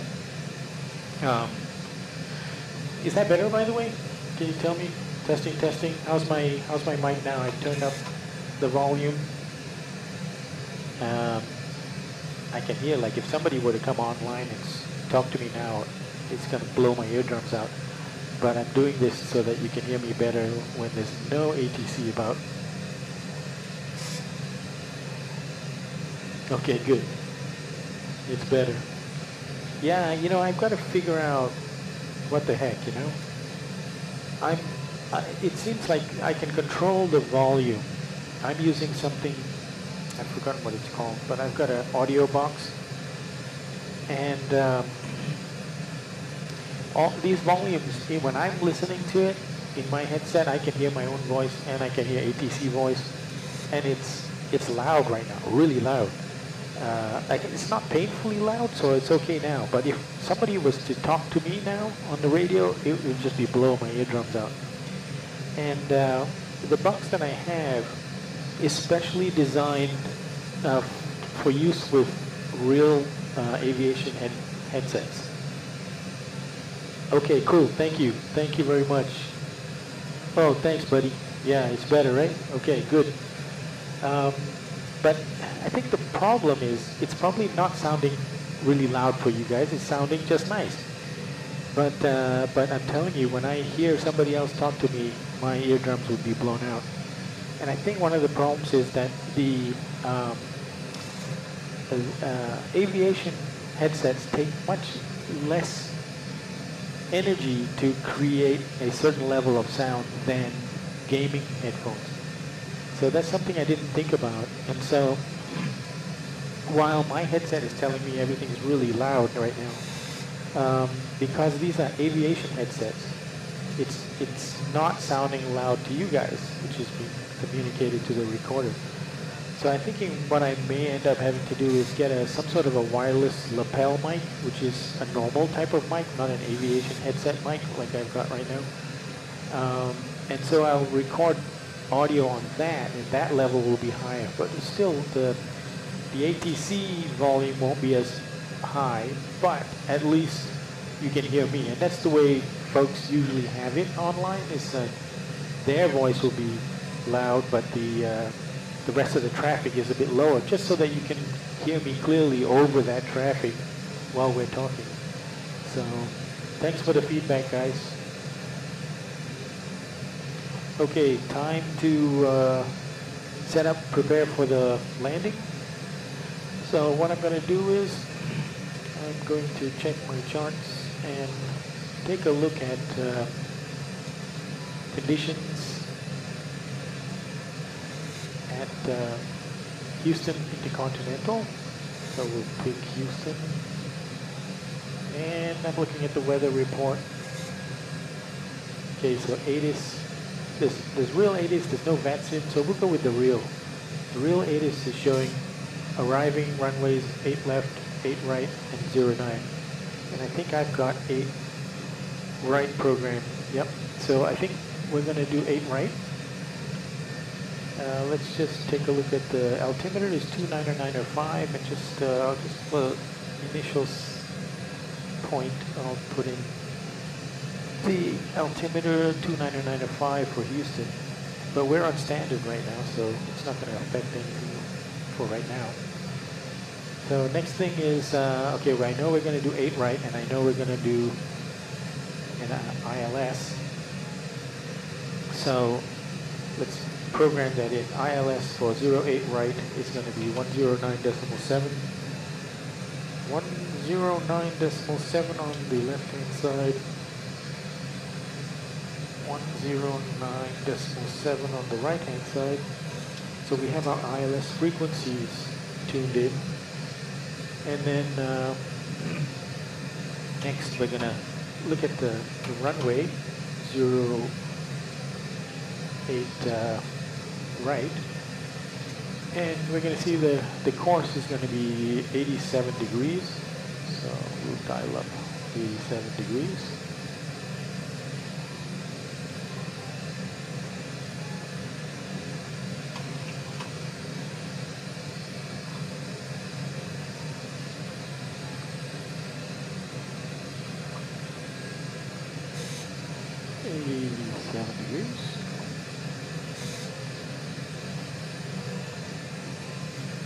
Okay, 87 degrees set. We'll do the same on this side.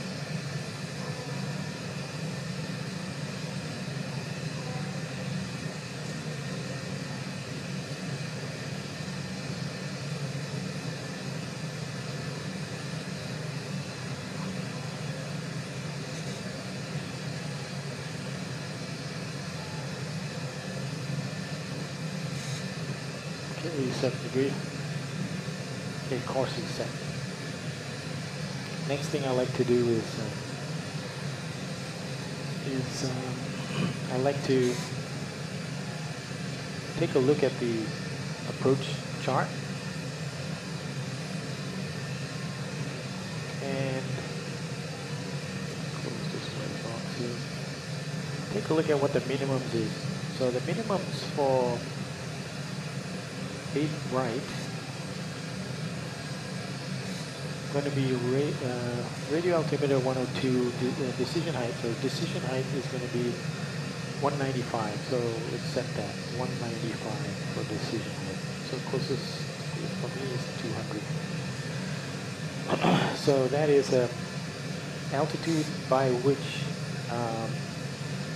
I have to be able to see the runway without doing missed approach and rejected landing. Okay, so that's set. So next is going to be what is our landing configuration for weight. So what I'm doing now is I'm taking a look at my flight plan, looking at, okay, the last waypoint was Buffalo, and we have fuel remaining of 14. So let's take a look, 14.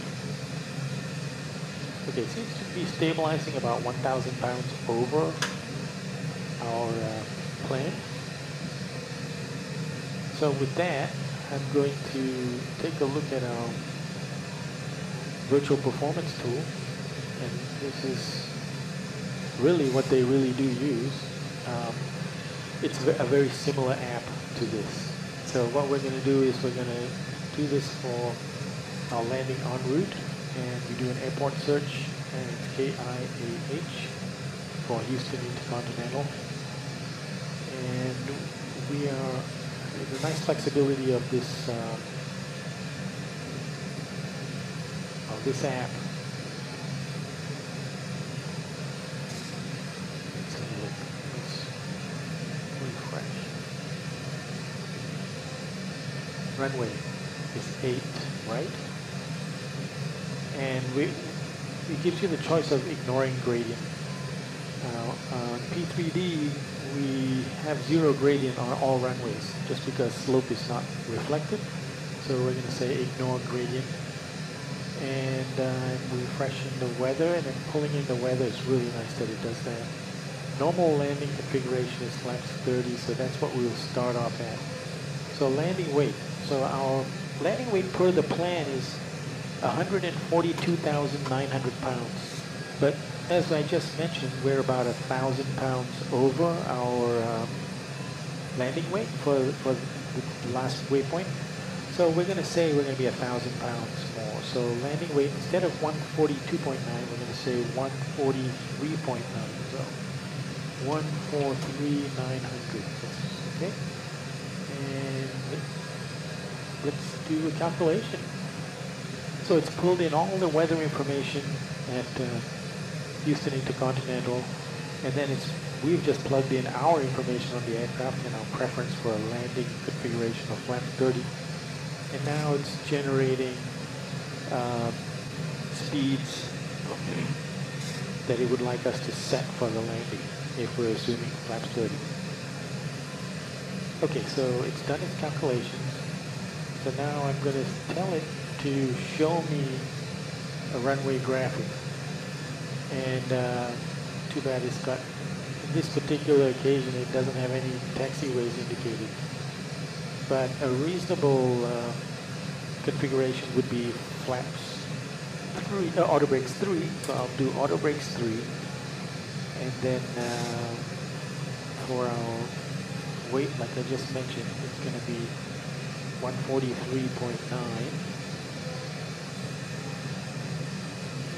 143.9. Now this is just an initial.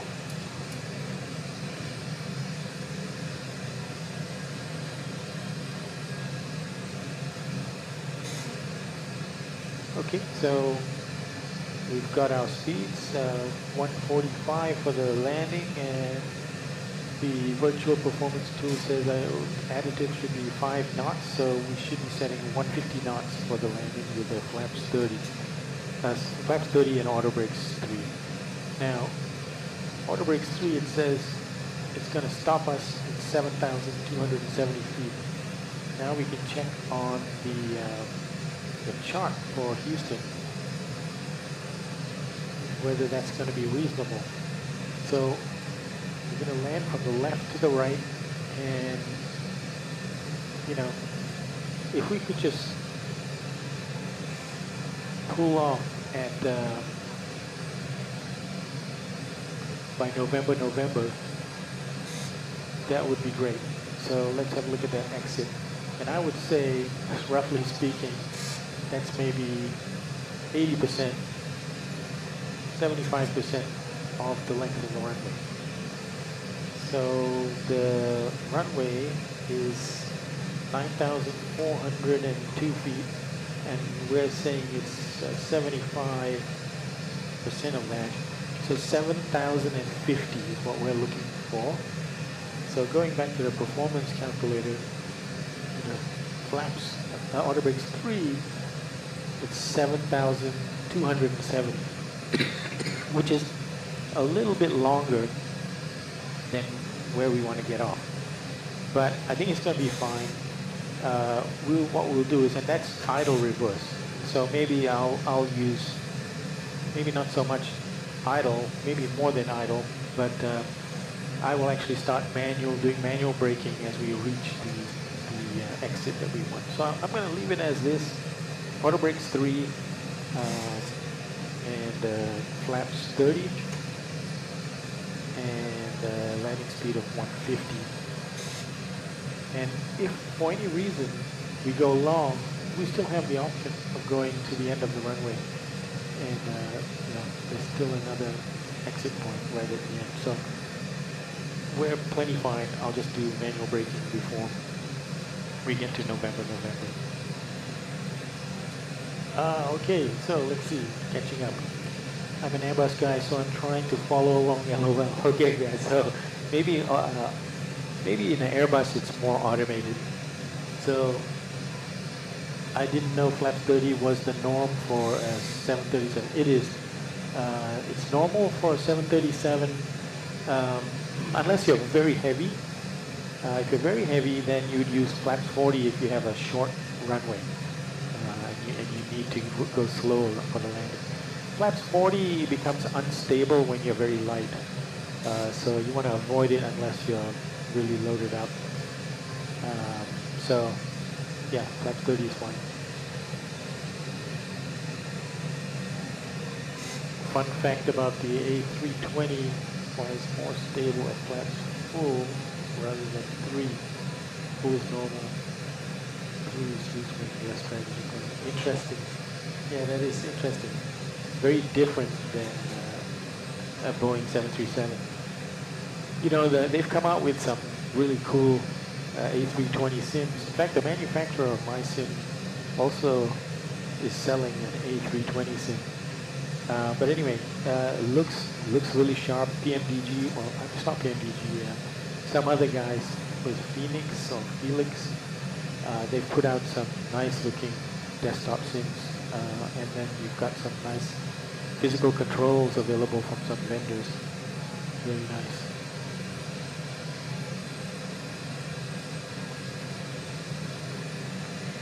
All right, so we've set up our landing configuration, and you know that's not it. We will rerun the performance tool as we get closer, just to make sure that the burn figure is the same, or the delta between plan and actual fuel remaining in the tank is not increasing. It's kind of stabilized the last couple of readings. Oh, we had another waypoint, missile. Let's see, missile, fuel 13.3. Yeah, so still, and the plan was 12.3. So we still have 1,000 pounds more than the plan, which is great. Okay, our top of descent is now 316 miles away. We'll get there at 3:37, which is in about 45 minutes time from now. What we should do is take a look at the STAR, the standard terminal arrival route, and just step through it and make sure that all the restrictions, I think I can show this in my top right view there, all the restrictions on the STAR are actually, I don't know if you can see it better if I do a nighttime view.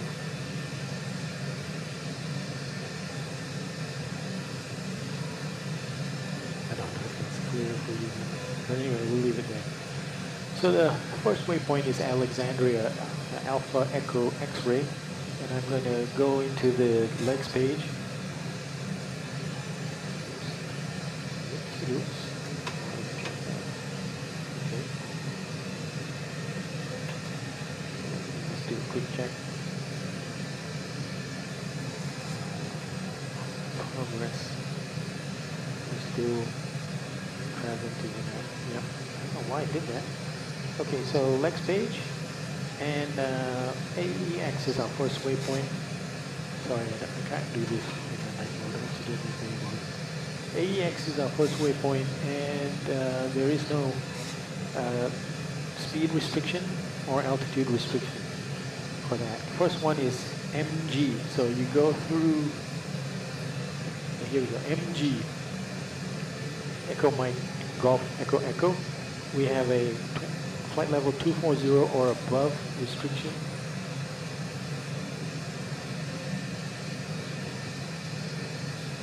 MG. Interesting, I don't have that on the chart. Oh, wait a minute. MG, yes we do. MG, flight level 240 or above. So next is Shex. Shex 280 knots. Yep. And we have to be between flight level 220 and 270. Yep. And the next waypoint is, oh, look at this.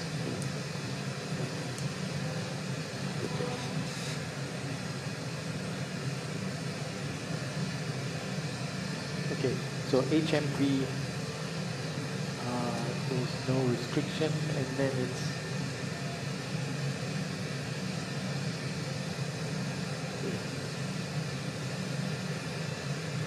HMV was far away. Okay,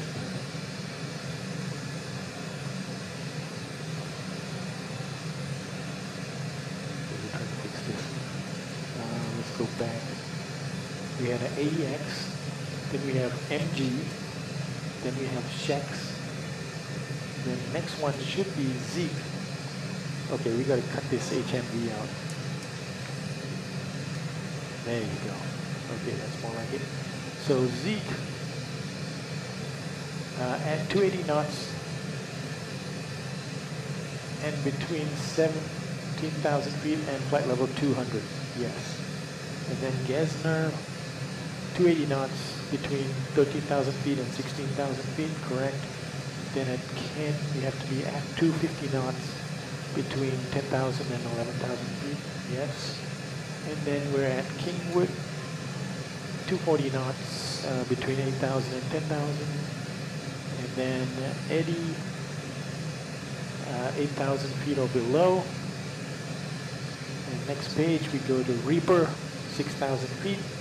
Shiv at 240 knots, 6,000 feet. And Howland, 210 knots at 6,000 feet. And then we should get vectors, and we'll have to self-vector onto the approach pattern. I'm not going to go all the way out to Lassie, that's a bit crazy. Let's take a look at the Cat 2 diagram, which is what we're going to use. So let's see, we want to be about roughly 10 miles out. Okay, so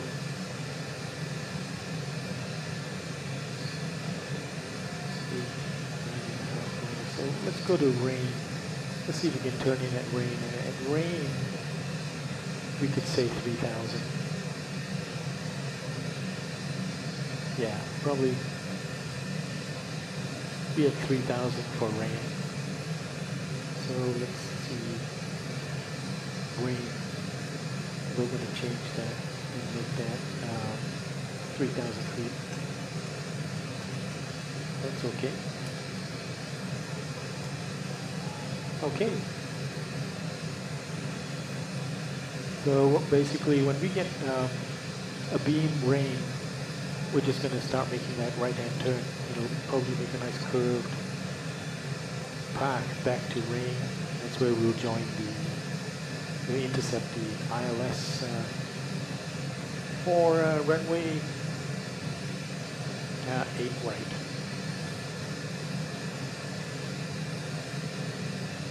Okay, so you have it, and then the missed approach. Missed approach procedure would be climb to 3,000 on a heading of 87 degrees, which is the runway heading. Inbound on DAS Delta Alpha Sierra VOR, radio 242 to Delta Alpha Sierra VOR and hold. So where is that? It's a slight left turn, you can see it there. So that's all programmed in to the FMC. We should be able to see that. Let's do legs and next. Yep, DAS, hold at DAS. Okay, we're good. We are all set. And let's put on our vertical situation display. So there you can see the top of descent coming up. In about 270 miles. All right, guys, that's our prep for our arrival. And just another double check.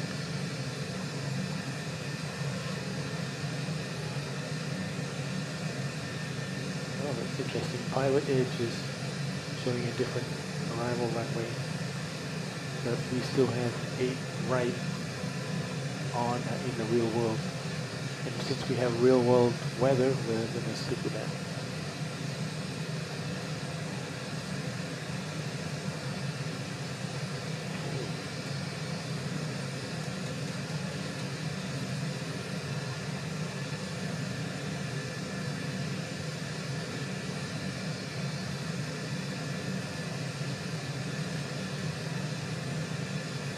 We're on the edge of this turbulence.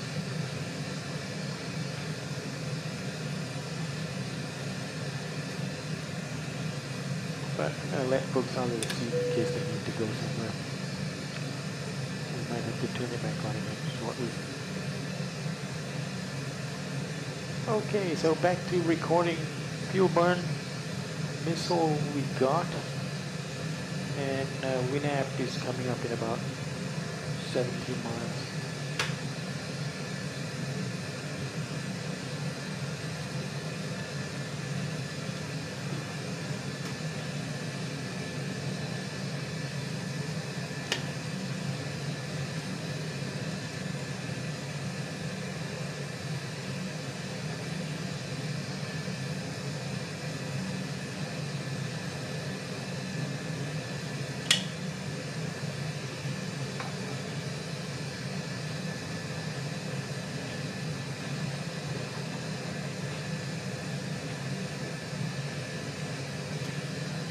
Yeah, I really think that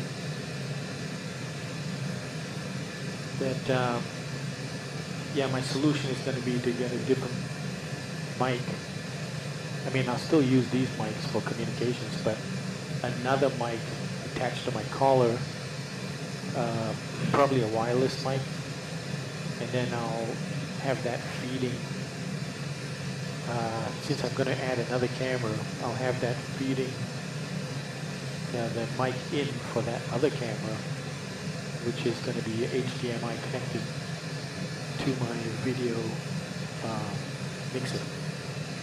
That way I can adjust the volume of that mic independently of the audio coming in from the folks communicating to me on VATSIM.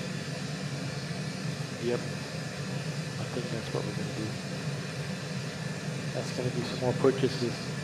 Probably, depending on where I'm going to set up the other camera, I'll probably get a view like this. So see my 3 screens, my 2 screens plus the FMC. That probably has to be from about, yeah, shooting like that.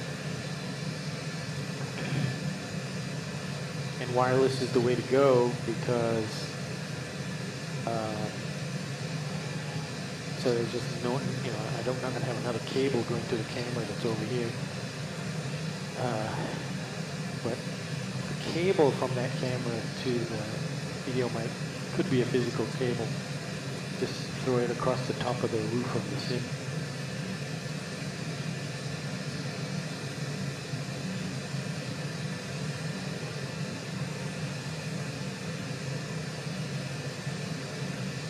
Yeah, I think, you know, earlier one of you guys asked me if I could change the external view to real time.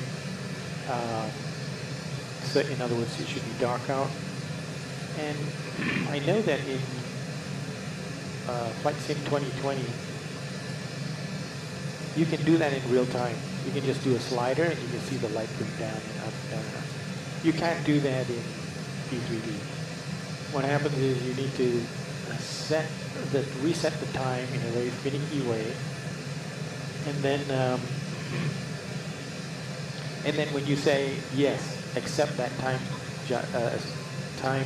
shift, and then the whole screen just freezes for a while it rebuilds the environment with those settings. So that results, I don't know for sure, but that may result in a mismatch in timing between the sim and the external view, and I don't want to deal with that at the moment. So I always, any time adjustment I'm going to do, I do upfront at the beginning before the flight, so that I plan so that I'll have daylight coming in. And I planned, I think I'm getting maybe 45 minutes of daylight remaining on my arrival. But it looks like we're going to be about 8 minutes late, so we might have a half an hour of light left after we touchdown or get to worst case touchdown, or possibly half an hour longer once we get to the gate. We'll see. One thing I'm going to do now is actually take a look at my chart and figure out what's my taxi route. So let's do that. So I'm thinking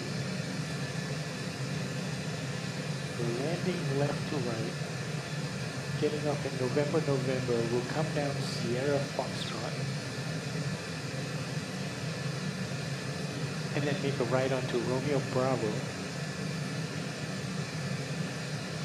and then at the last apron, we're going to make a right turn, probably on Hotel, and then park at gate Charlie 35,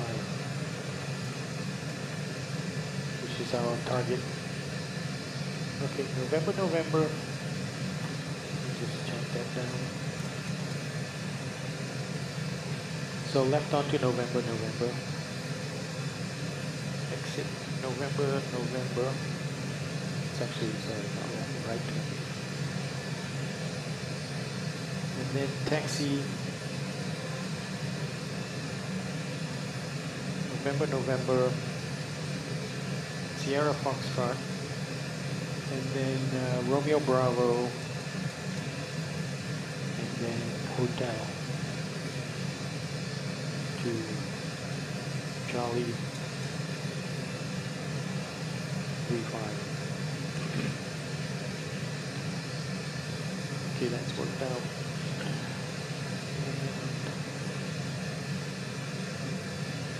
To see everything here on the approach plate. So our intercept is going to be at around 2,000 feet. Although we'll probably capture the localizer at 3,000, so let's just say 3,000. And then this approach is also 3,000. I like to look at this to see whether or not I'm going to have to adjust the MCP altitude after ILS capture so that we can reset it to the missed approach altitude. But in this case, we're going to probably capture the localizer at 3,000 and we'll have it, we can leave it at 3,000 for the missed approach if that happens.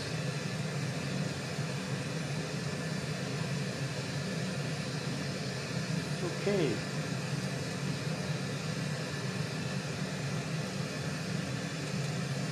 Double checking the ILS frequencies on both sides.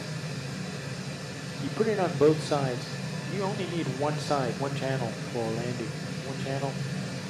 But if you want to do an auto landing, it's possible to do that in Max 8. And what you would do is you would put the same frequency on the second channel, which I do anyway.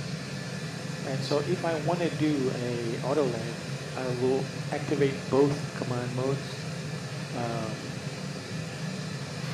for the landing, and then it should do an auto land.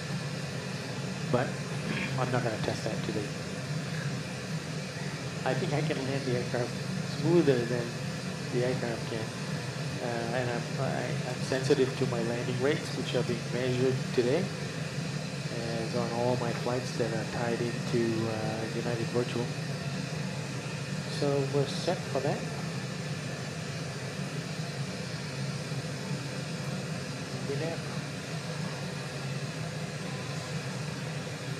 Winamp. Fuel remaining was 12.5. Oh, okay. So we're now 1,200 over. So let's see if that's going to make a difference. 1,200 over, that means 1,000 over will be 143.9. So it'll be 144.1.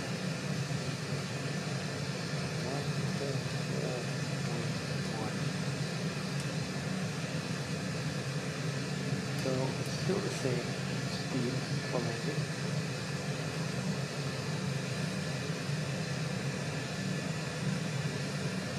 So it looks like we're going to have to measure or manage our descent and landing by ourselves. So there is a vector component involved.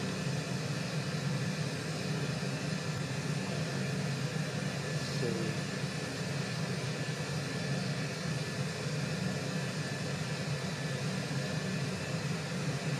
ILS intercept at what was the waypoint we wanted? Rain.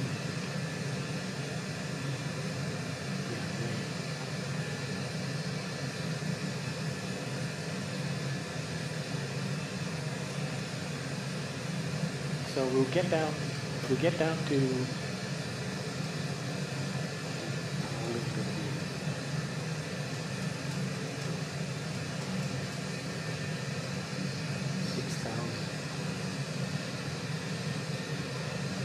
So I think I would rather be, oh, we have to be at 6,000. Okay.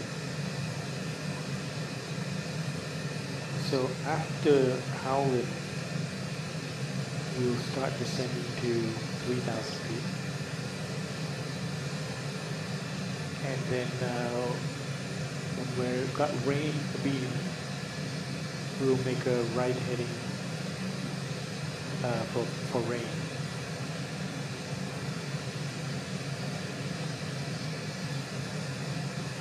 In fact, now that we know that we're going to do that and there's no ATC there, we can actually cut out those other waypoints, which would be helpful to us. So the ones, let's see, jelly, deploy, and lassie, we can cut those guys out. So jelly,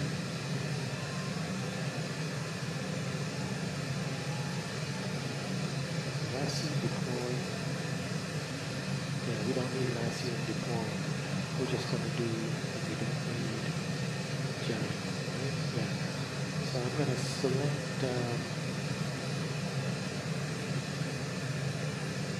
rain and bring it up to just under the vector. Rain, overwrite lassie. Okay. So this is going to better help the autopilot recalculate speeds and altitudes with only those waypoints and not considering the stuff before rain. Okay, that's good. So we're still a long way away from our top of descent, 177 miles. About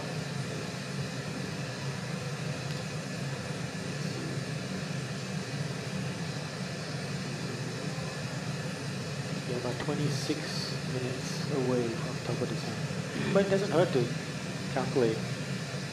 Once we get there, what do we want to lower our altitude to?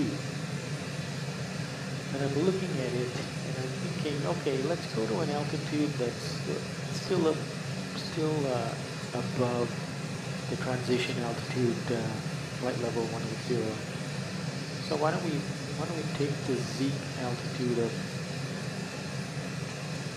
flight level 200.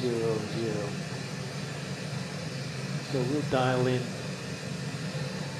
and we can actually do it now, even though it's well in advance, but we'll just go ahead and put it in. We're not going to start descending now.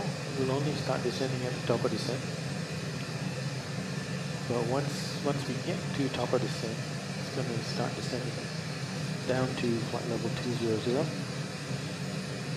which will get us up to Zeke on our flight plan.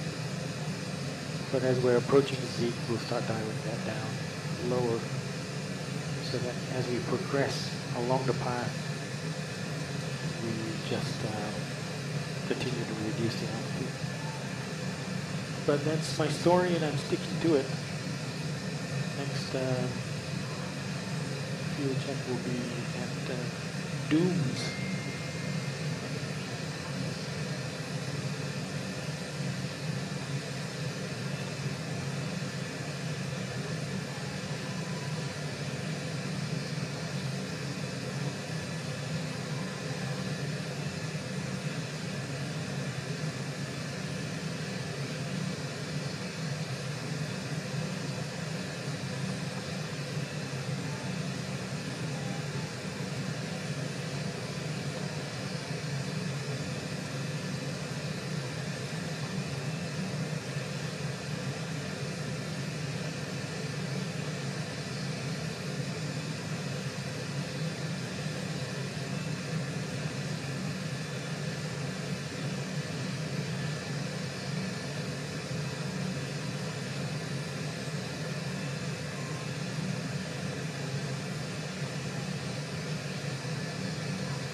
I'm just checking my stream. Seems to be working right.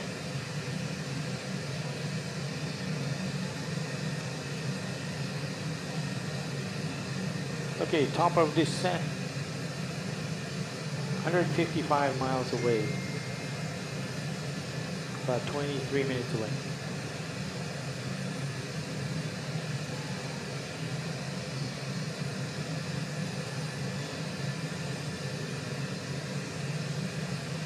So we're about to get into Louisiana airspace. Although I think that becomes Houston Center, let's check.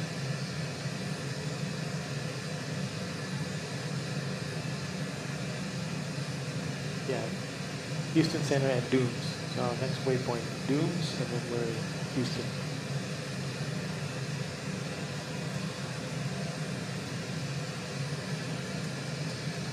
And then we should get ready for Houston's CTAF frequency, which we should have active for as we approach Houston.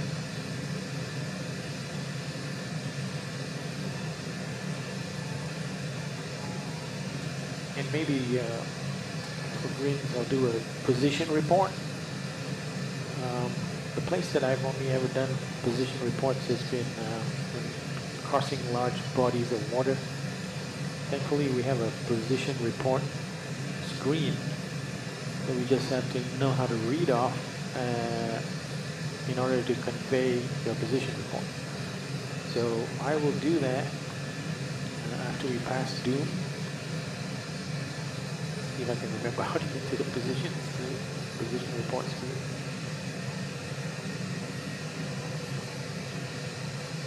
Dooms, it looks like it's going to be 11.5. Oh, look at that. Our projected arrival time is really gone down. It's 4:06 now.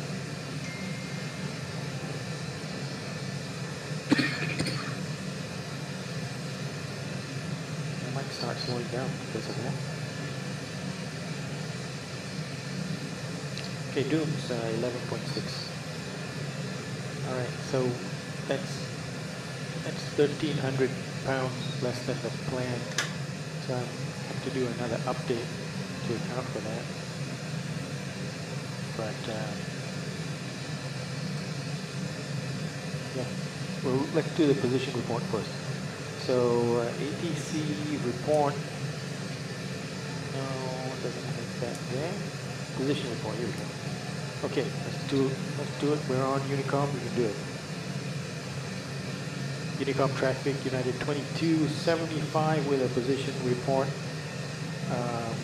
We are positioned Dooms at 0316 Zulu at flight level 360.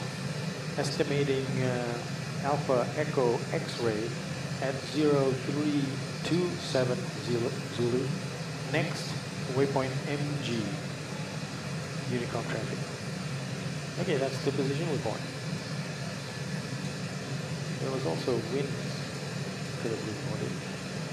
Position fuel. Okay. So there you go. That's a position report. If you, I don't know how much is required anymore. I think when you do transatlantic, they don't require it. But if you're crossing from between New Zealand and Australia, is at least VATSIM, ATC do require it. So know how to do your position report. And if you don't have a flight management computer that actually generates a nice page that prompts you how to say it all, you can look online. There are web pages that tell you, give you the format that allows you to say it with some prompts.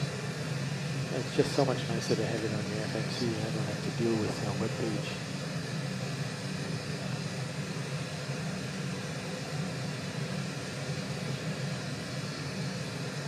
All right, so we are in Houston airspace with only 120 miles to go to our top of descent in about 18 minutes.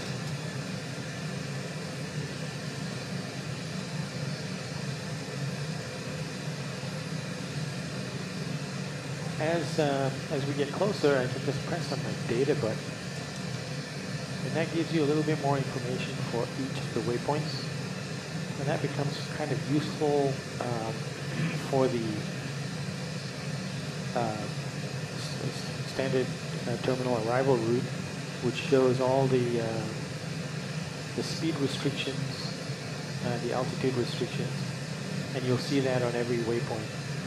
Oh, there's an aircraft ahead of us about less than 40 miles away. Let's just take a look on that scope.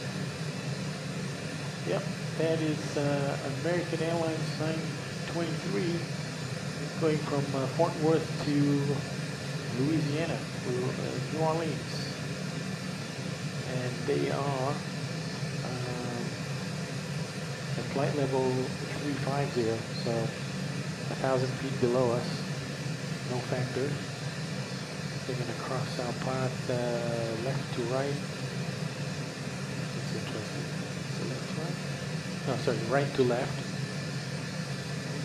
And which is the way they're going. So they're going to pass us before we get to the toilet. No factor for us. Anyway, nice to know. Captain Rodney Taylor is captaining that aircraft, and it is an A21N. I'm not sure what aircraft that is. Is it an Airbus A321 or I don't know.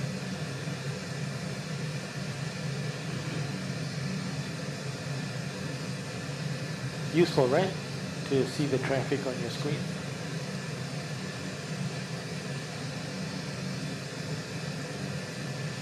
So AEX is actually the first waypoint in our star, right?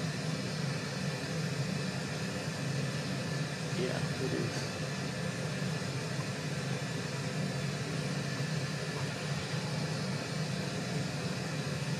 Nice place to do a fuel check.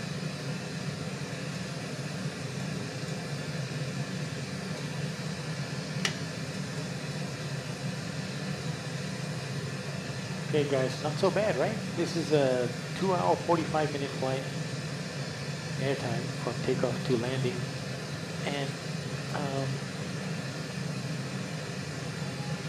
it's already been almost 2 hours and 15 minutes. So we should have only about 30 minutes for the buffet alert. Watch for any buffeting. And yeah, that American Airlines plane is too far away, so over 20 miles away, so we can't really see it. It's already starting to descend.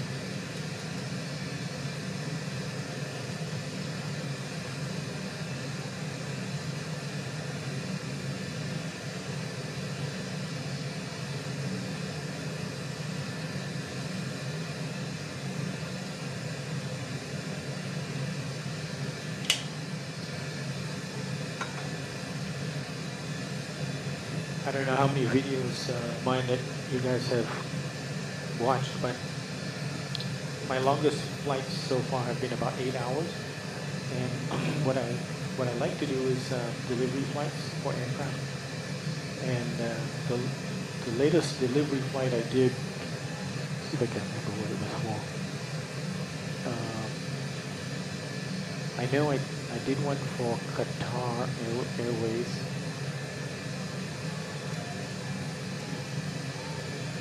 Was it Qatar Airways recently?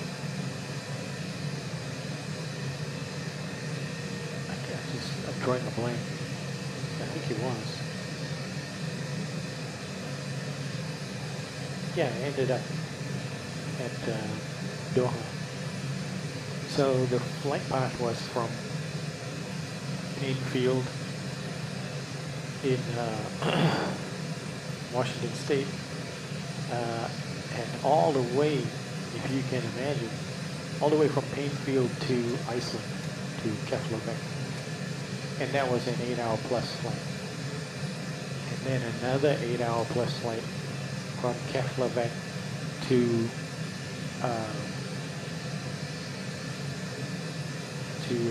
Doha, Qatar. And that was an even longer flight. it was like 8 hours, 45 minutes. So, you know, you think, oh man, that's beyond the normal range of a 737, even if it's a MAX. But the reality is that if you've got no passengers, and they flew it without passengers, I think there was just two pilots. Maybe it was two sets of crew and an engineer, something like that. And you know, that's all you need. Serve yourself your food, and you become much lighter, and so you can go greater distances. No, it's not economically feasible to do those flights when you don't have any passengers. So that's why when you think of 737, you don't think of them flying more than 5 hours, you know. But they do. Some routes even longer than that, maybe 6. I think the longest 737 MAX route to date is from Kuala Lumpur, Malaysia to Melbourne. And I think that was done by VATSIM Airlines. And it's not a regular route, maybe it's seasonal, but I think it had something to do with, you know, wanting to fly the longest route on a 737 MAX 8. But, more fun facts. So my next delivery flight is going to be for Malaysia Airlines. Now, they took delivery of their first MAX 8 quite a long time ago. And unfortunately, I haven't been able to discover the specific routes. I know the airfield is basically from Seattle to Honolulu, Honolulu to Guam, Guam to Kuala Lumpur. But the specific route, the specific information about weights and also parking bays and landing runways and all that, I don't have. But I do have it for the 4th Malaysian Airlines MAX 8. So I might actually do a delivery flight for the 4th one. Even though the paint job that my buddy did for me on Malaysia Airlines MAX 8 was for the first delivered MAX 8. So we'll turn a blind eye to that, and maybe, you know, what's more important, to do the first flight delivery with imagined data which actually belongs to the 4th flight, or to just do the 4th flight with the 4th flight data. Now when I say do with the 4th flight data, whatever data is available, I will try to make that happen, but we've got real world flight conditions. So, you know, if they don't favor landing on the same runway as was used when it was actually delivered, well, we can't use it. Now, even if it's not optimal, if the weather conditions still lie within the envelope of possibility, if we were to fly in the normal, the landing which the aircraft actually did on the real delivery, yeah, we'll try to do that.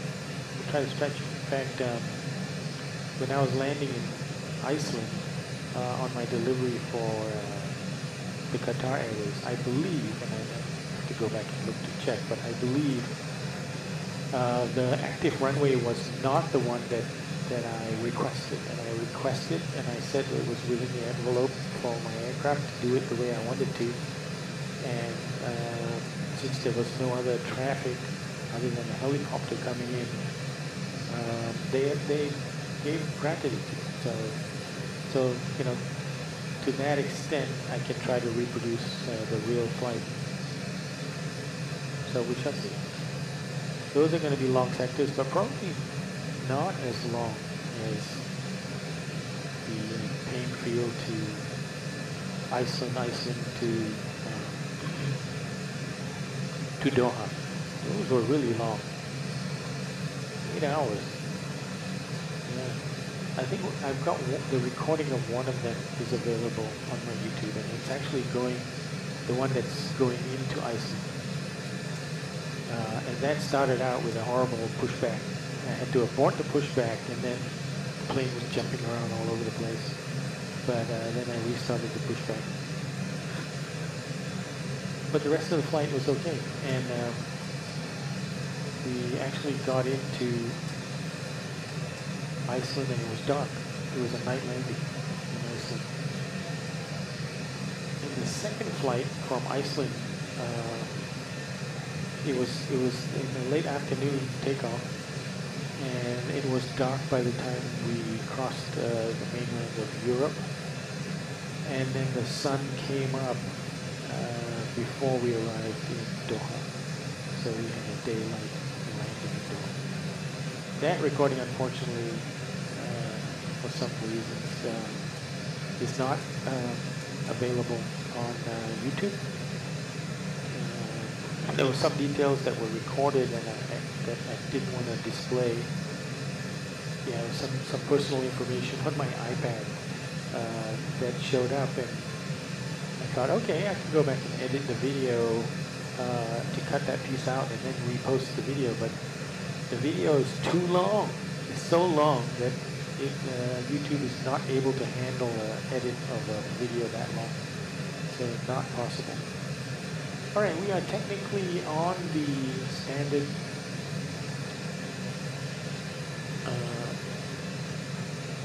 terminal arrival route, star, into Houston.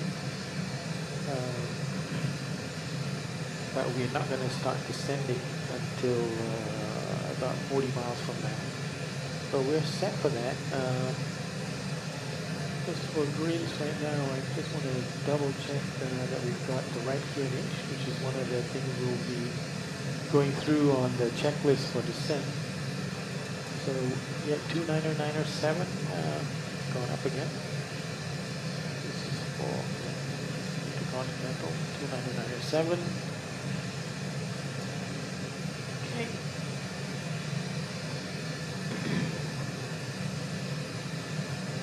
And the fuel, AEX was 10.9.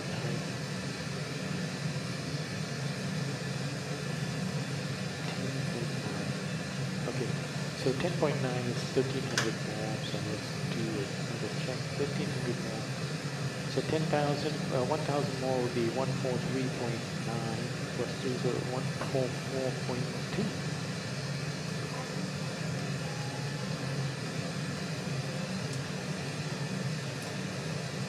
Okay, no change.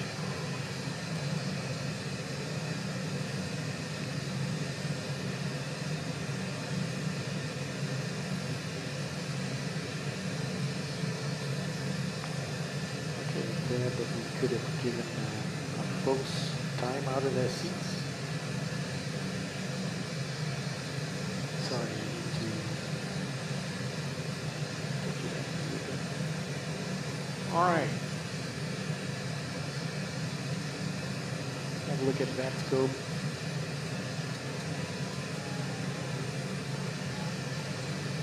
No traffic.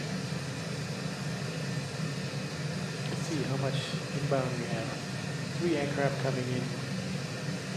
But you can see here that, you know, where that purple caret, so we're going to be landing much sooner than the other 2 aircraft.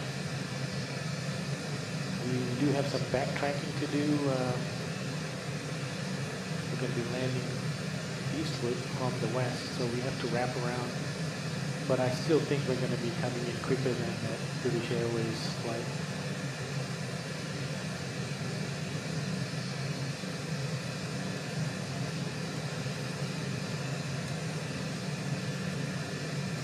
We'll keep an eye on it though. Oh. We need, let's look for the CTAF for Houston. .CTAF. It's a specific frequency, KIAH, that you should use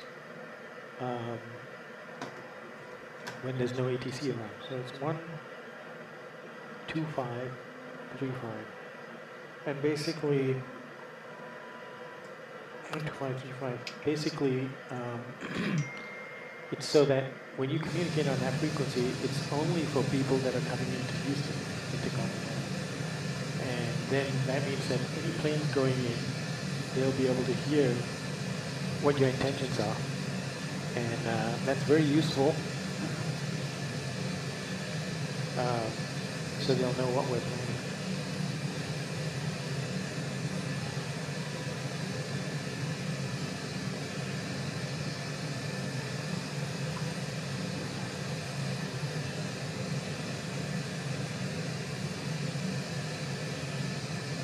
So 4:06 is our estimated time of arrival.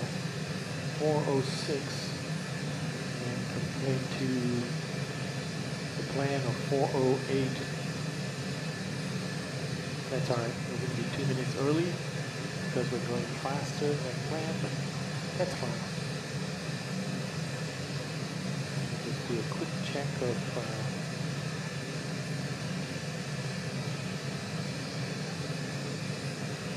the next thing. Choice.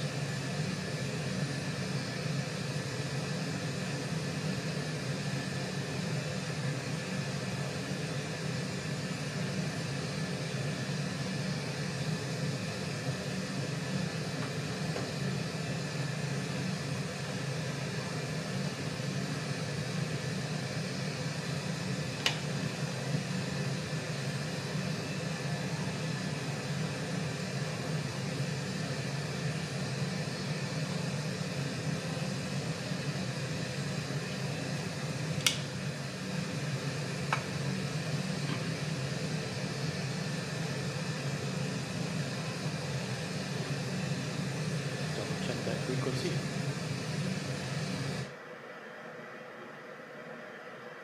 One, 2, 5, 3, 5. Yep.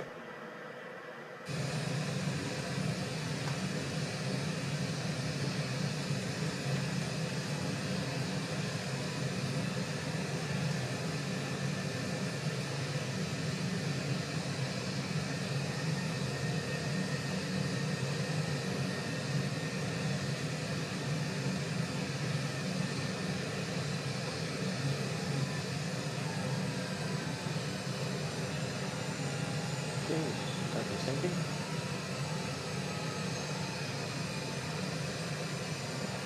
Houston Intercontinental traffic, United 2275 is descending on the Gesner 1 arrival, passing through flight level 355 for flight level 200, and we are expecting runway 08 right.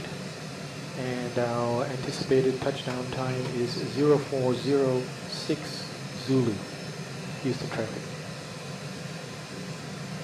So if anybody else is also coming in, they'll maybe share their information and their anticipated arrival time. But by doing that, that British Airways flight can try to work out whether there's going to be a conflict or not. I don't think there is. I mean, we still seem to be much closer than them. Looking at the VATSIM. So by the time we wrap around,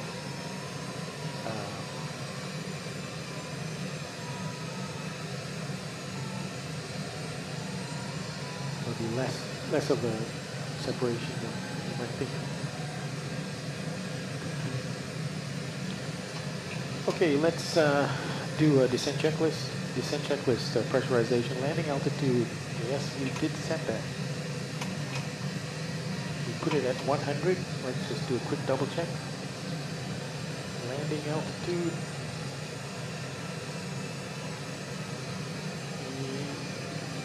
Yeah, 94 feet. Okay, good. Okay.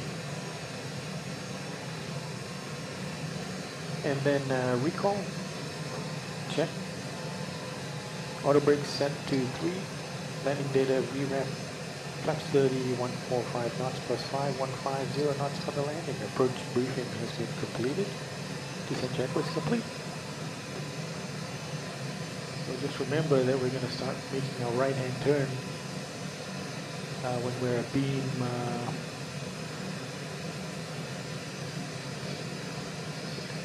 rain. Beam rain.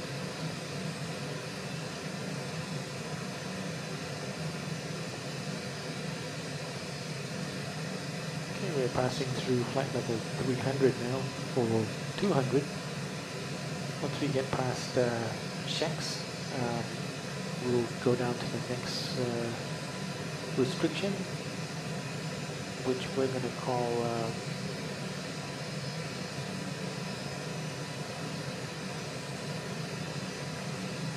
it's going to be at Zeke. So Zeke, let's call it flight level 170 for Zeke.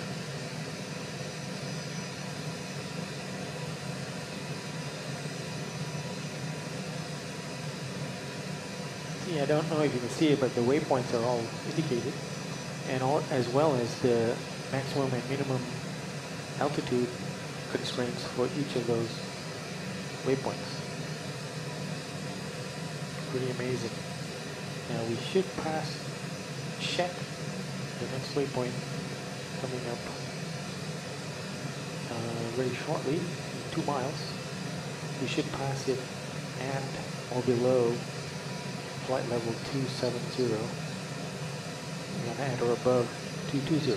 So it's looking like it's looking at the upper limit. Yeah, there we are, 270, and with 2/10, yeah. We crossed the waypoint 200 feet under the max limit. Okay, so let's dial down this as indicated to flight level 170, or sorry, 17,000, 17,000.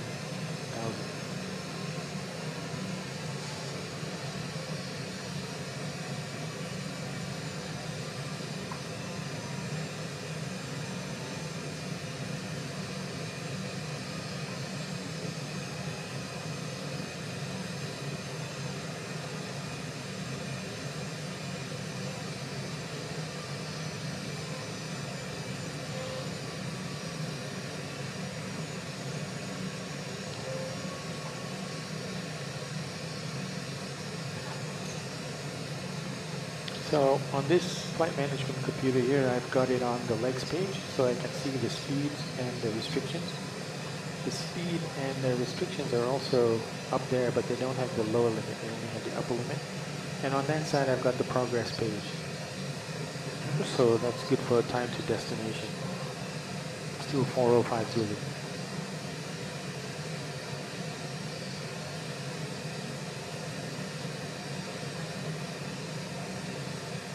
That British Airways aircraft still got a ways to go. I don't know if this is showing me.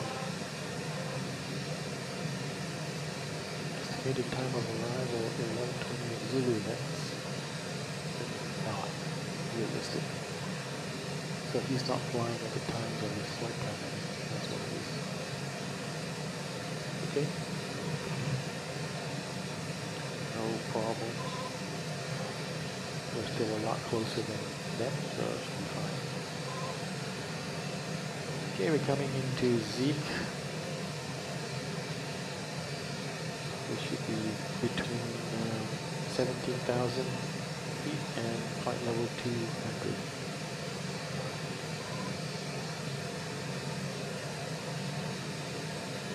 Let's get folks in their seats.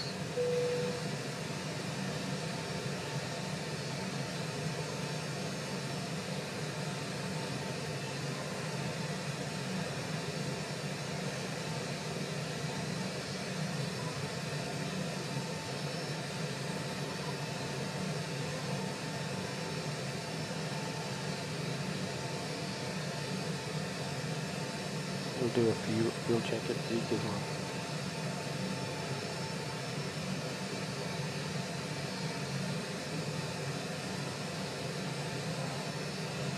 Now we are at flight level, almost flight down to flight level 200. Here we are. Just slightly scraped above the upper limit. That's good enough for government business. Okay, Zeke. Fuel was 10.2.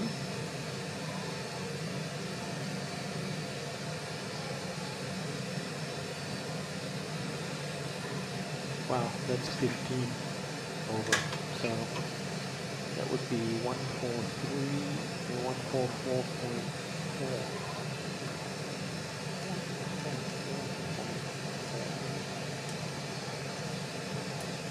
Still good. I think we have to be 145 and above before an adjustment is to be made. Oh, let's go down now. Let's get down to 11,000.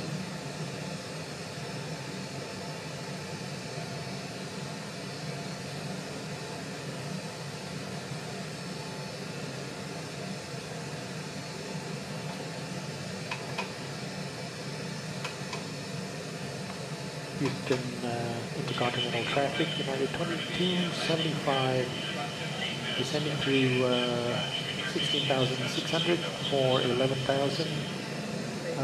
On the Gesner 1 arrival, expecting ILS 08 right. Estimated time, landing time is 0404 Zulu. Houston traffic.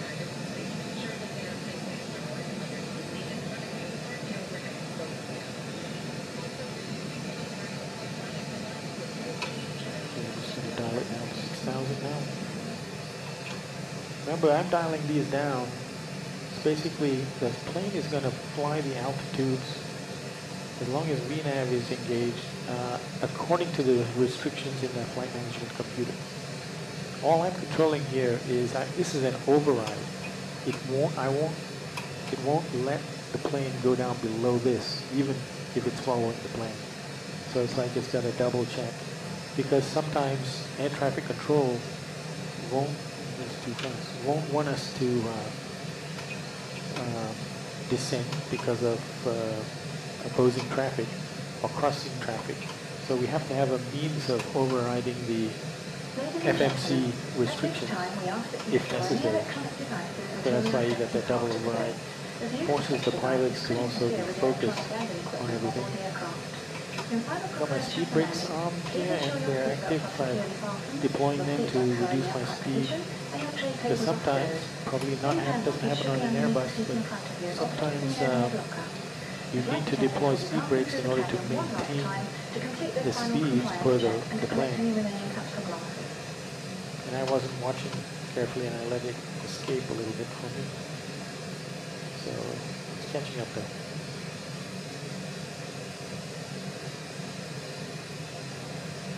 So we're going to loop around the south of Houston Intercontinental, and then we're going to go downwind towards the west, and then we're going to wrap around, intercept the ILS, and then come in eastbound midway. Okay, and we just So as before mentioned, our anticipated intercept altitude is going to be 3,000 feet. So we could even, as we're approaching those set of 6,000s, we'll reduce the MCP altitude down to 3,000, ready for our intercept of the ILS 08 right. Okay, we can maintain 250 knots now, just above 10,000 feet.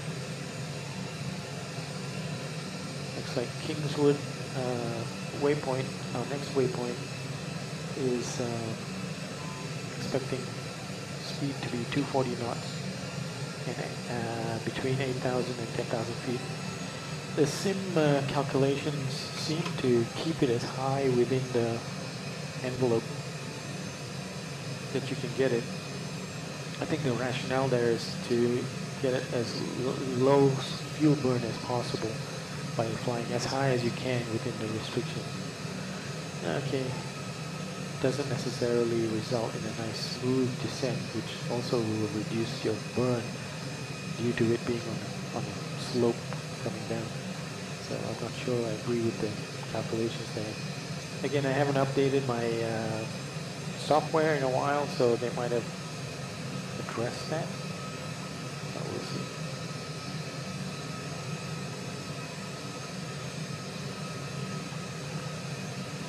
No clouds on the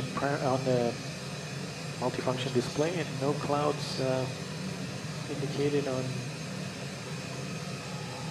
VATScope or Navigraph charts.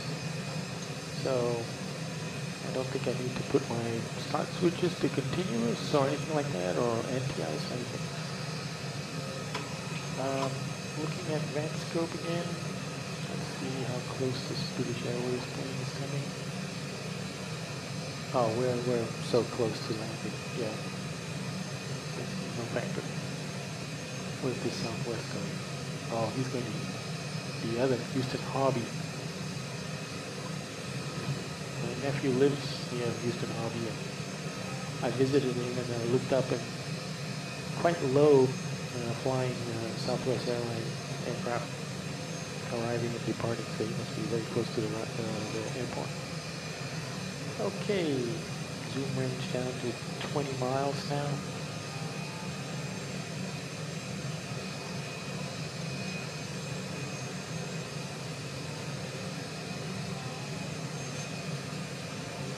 $50 miles to go.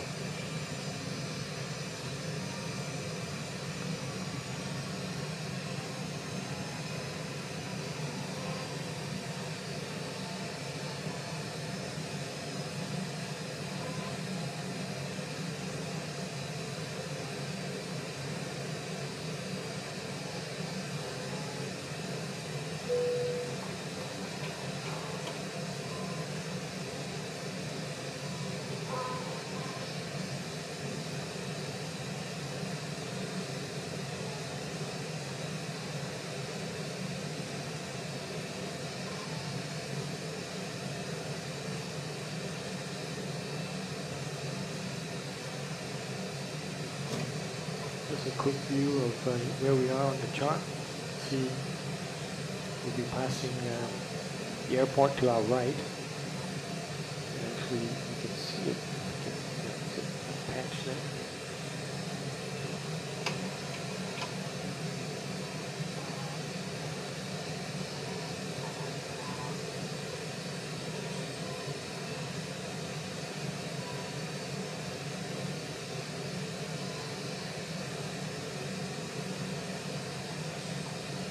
No aircraft in the vicinity according to my primary, my multifunction display.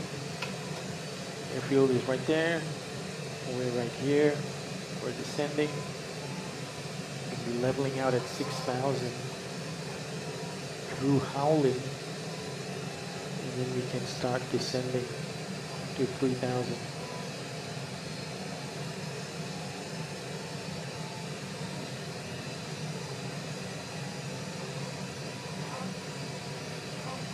Go ahead and dial in the 3,000 now.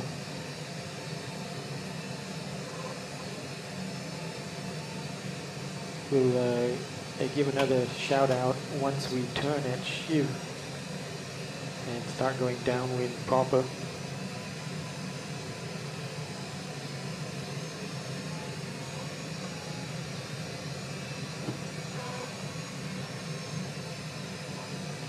And at Reaper, we can do another fuel check. Don't think any of the settings are going to change though.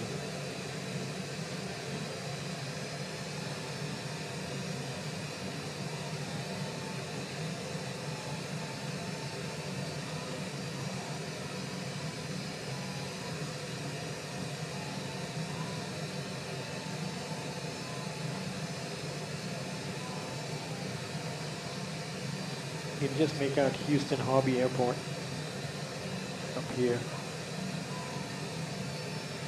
There was an aircraft that was headed to that, but no factor for us.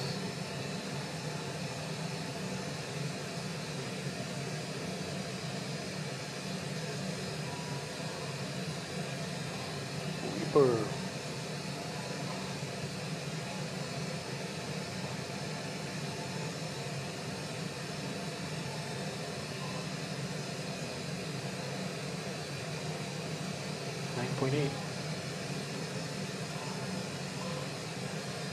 Which is 1,300 pounds more than the plane, which is fine. I think we already adjusted for that amount.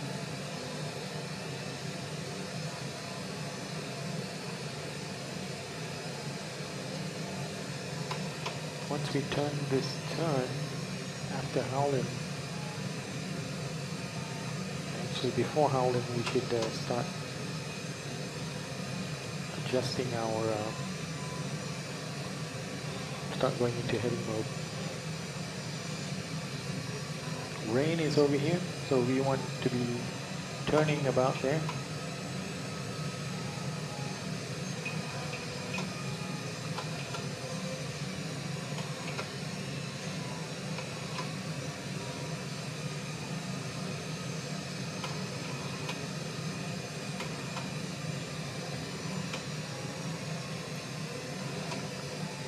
So we need to be at 210 knots at Howland, so we need to do a flaps.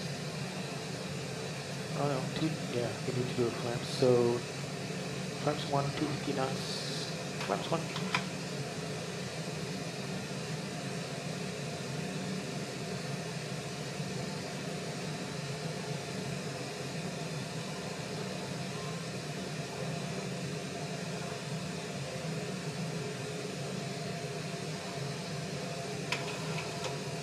Descending now.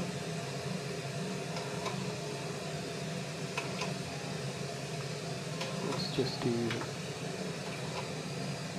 manual descent control.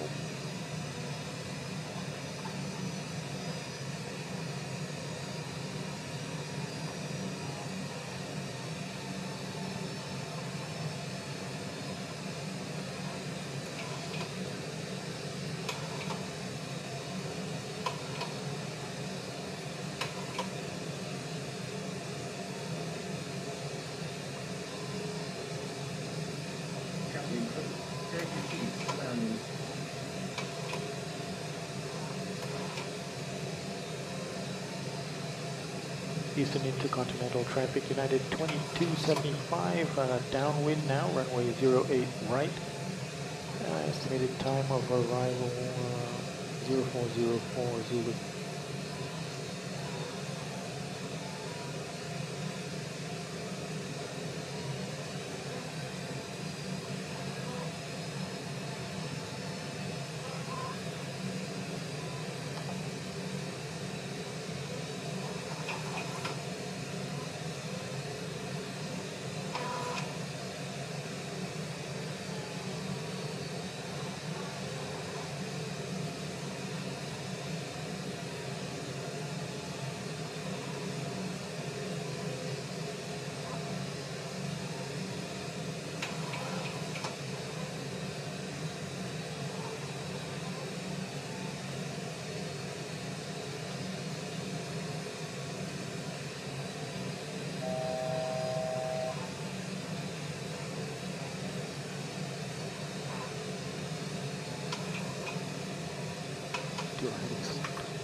We're coming up to being a beam of rain.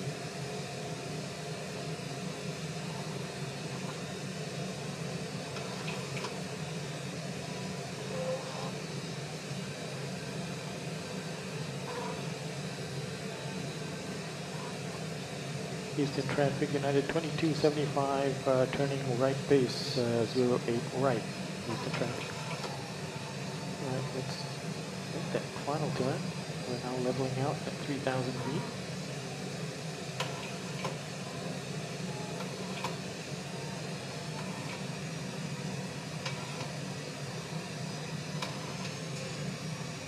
Okay, as we make that turn, let's do flaps 5. Flaps 5, speed check, 50 knots, flaps 5.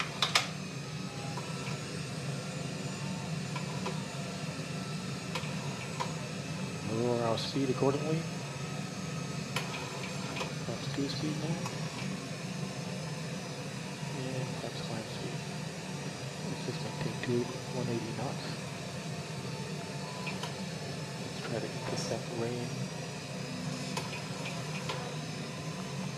There we go, we're on track now.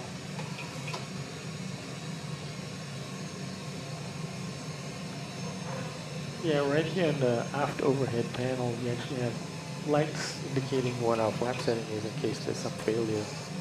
in one place or another.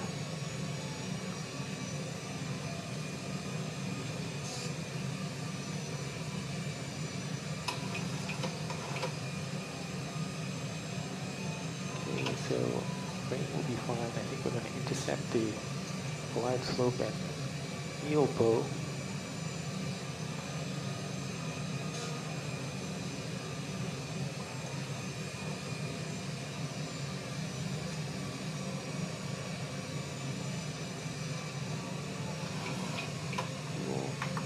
The approach mode.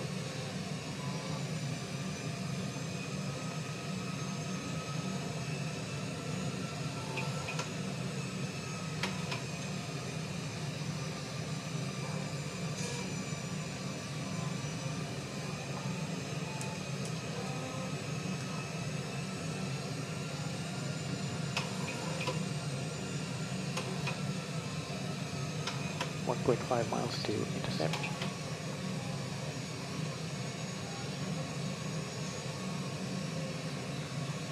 Warlock and glide slope are armed.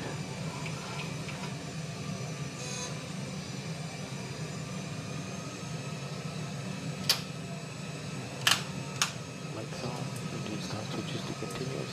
Warlock captured.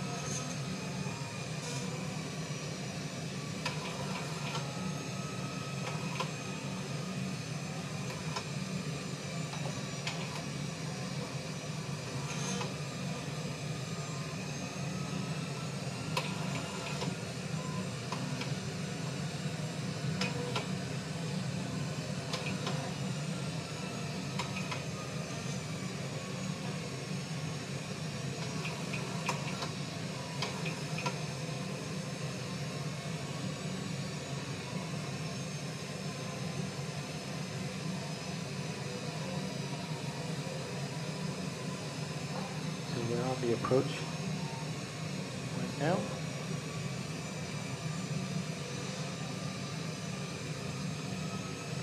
Our glide slope should capture is coming down on the primary flight display, and we should start descending right at Ilpo waypoint.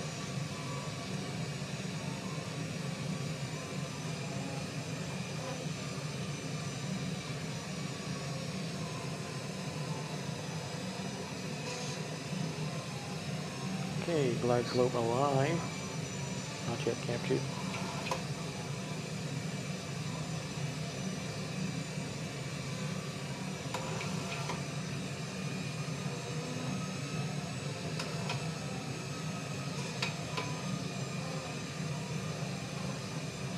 Okay, glide slope captured. Let's do Gina.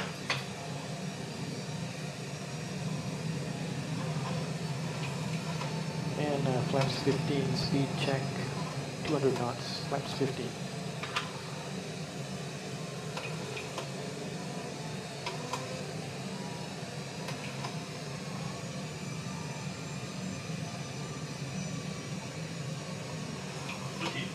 Flaps 30, speed check 175, just coming below 175 now. Okay, flaps 30.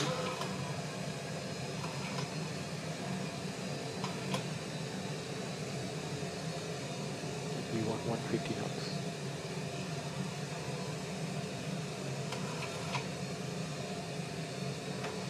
Okay, landing checklist. Engine start switches to continuous. Speed brakes armed. Landing gear is down and flaps are set and green. Landing checklist completed. Radio altimeter 2,000 feet. Runway in sight. Houston traffic, United 2275, fully established ILS 08 right. We are now approximately 5 miles final.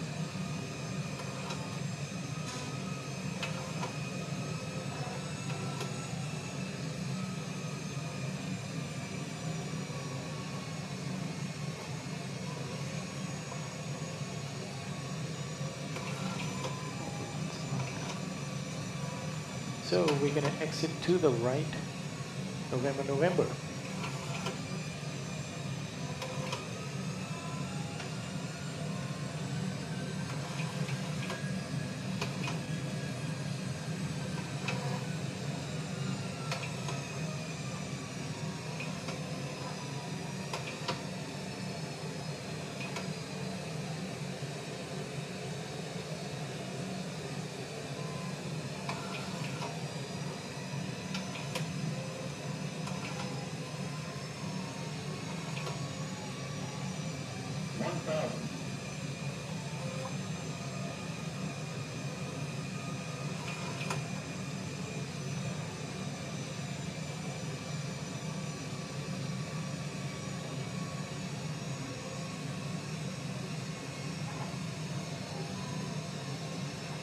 Okay, Approaching. autopilot. 08.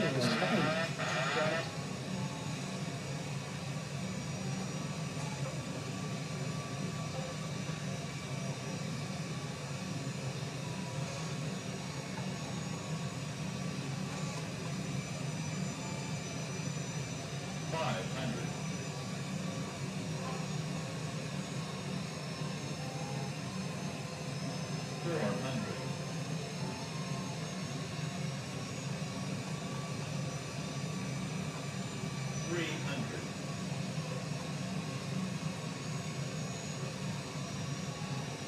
Auto throttle disconnect. Approaching minimums.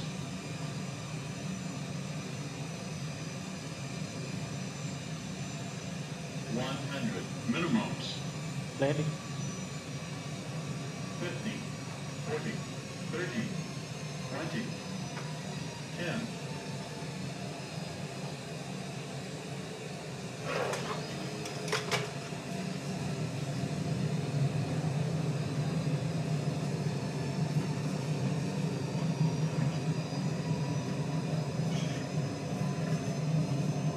Manual braking.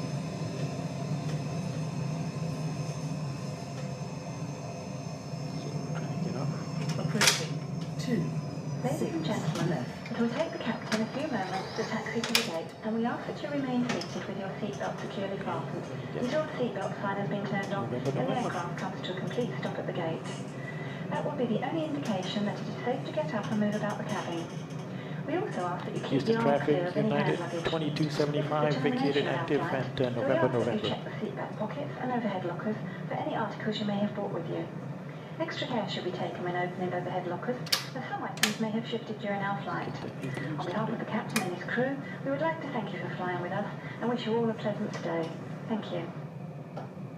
Houston traffic, United 2275 now taxiing to parking bay Charlie 35 via November, Sierra Foxtrot, Romeo Bravo, and into the apron at hotel for Charlie 35, Houston traffic.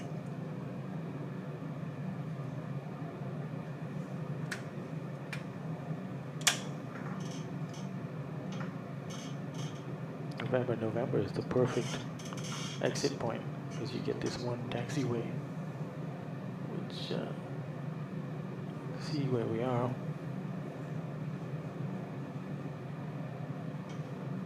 Oh, I'm reminded of the rocks and Houston Intercontinental scenery. Be interesting navigating this. Okay, let's get the APU on the bus. APU on the bus. Let's get APU bleed on.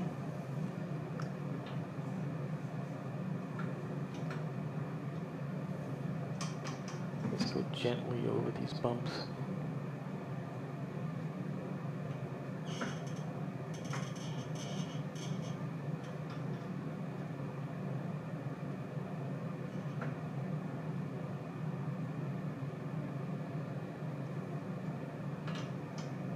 Ooh.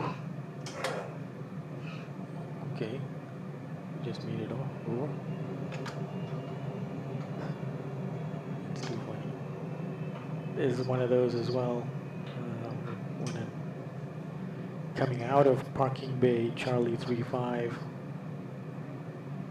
on Romeo Bravo, taxiing to the runways that are to the west. There's a bump, but that's not as bad as that set of bumps. Okay, we're going to do a right turn onto Romeo Bravo. That should be coming up.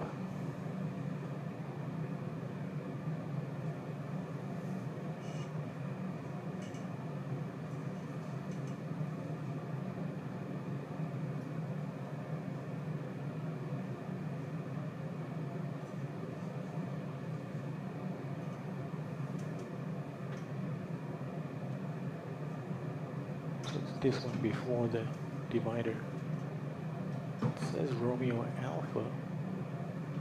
Oh, that's the next one. I think this is Romeo Bravo.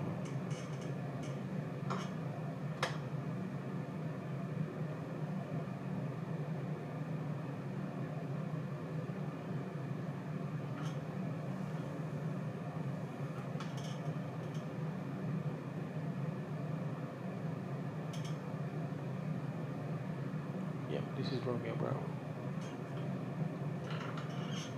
So we can do at least 10 knot ground speed here.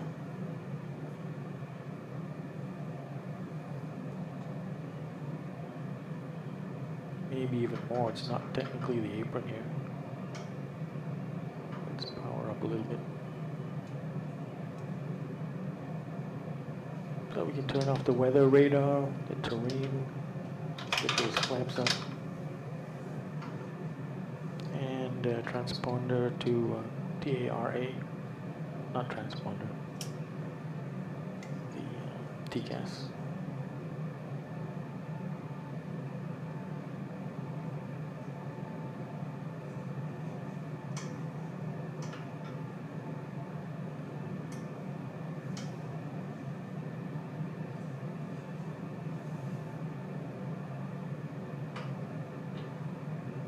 Oh, I need to say where I'm going, so I'll get the stuff ready.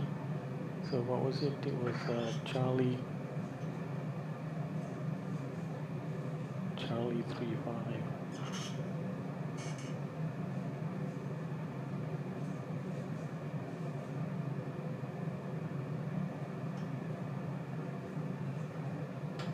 Oh gosh, this is now United.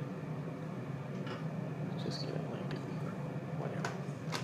Okay, so hotel is coming up. So this is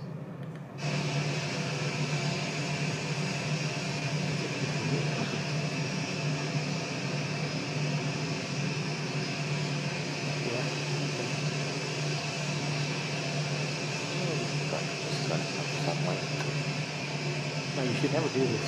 Slow down to a stop. Unfortunately, there's very little control over our aircraft in flight sim. So you tend to have no choice but to do those little stops.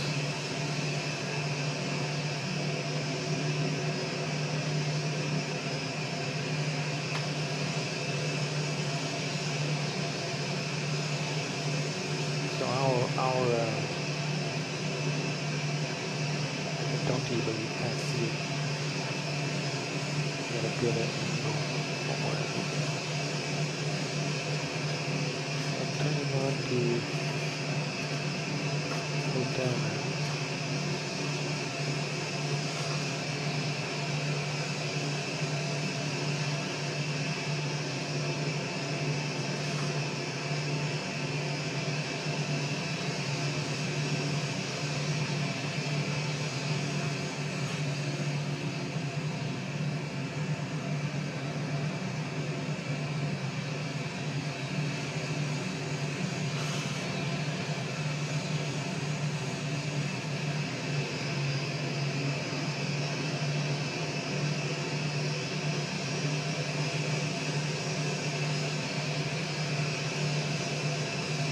We don't want to blind the marshaller, so we could probably turn the taxi lights off right now.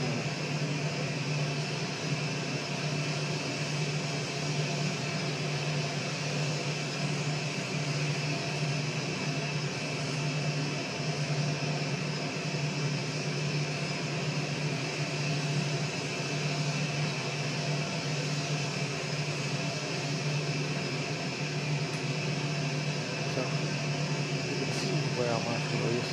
You can the name of the cockpit bay, Charlie 35. Oh, I can see it. You guys can look at it.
sure if I configured this for the parking spot.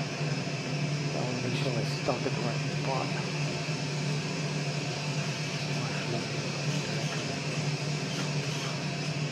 Good.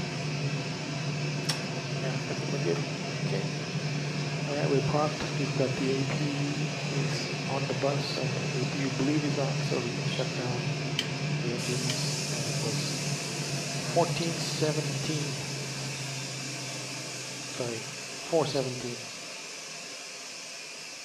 is our engine off time. We're now calling the for ground power. And we've got ground power very quickly established, so let's turn that on. And now that we've got the ground power, let's see if we've got any juice coming from it. We do, and so we can now turn off our APU. We'll do APU bleed off and APU off. So we can let folks out of their seats. And we can turn the packs off. Okay, probes off, heat off, electrics off, your damper off, fuel pumps all off. Okay, I think we're set up. So let's request deboarding. That door shouldn't have opened yet, but I think that's a limitation of the sim. So we'll request deboarding. The boarding requested. And the jetways.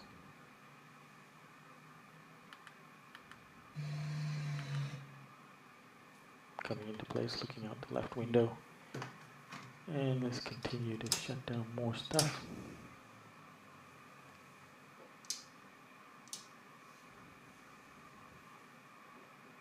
Altitude, usually put it back to 10,000. My software will automatically go there, but on the real plane it'll stay wherever you set it. So Passengers deboarding started. okay, passengers deboarding. And let's review some set times.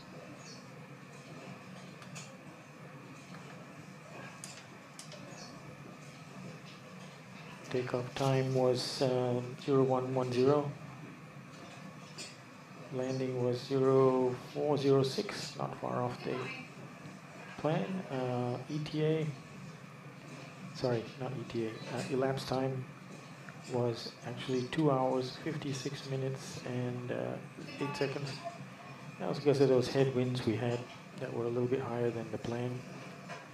Fuel remaining was 8,794 pounds.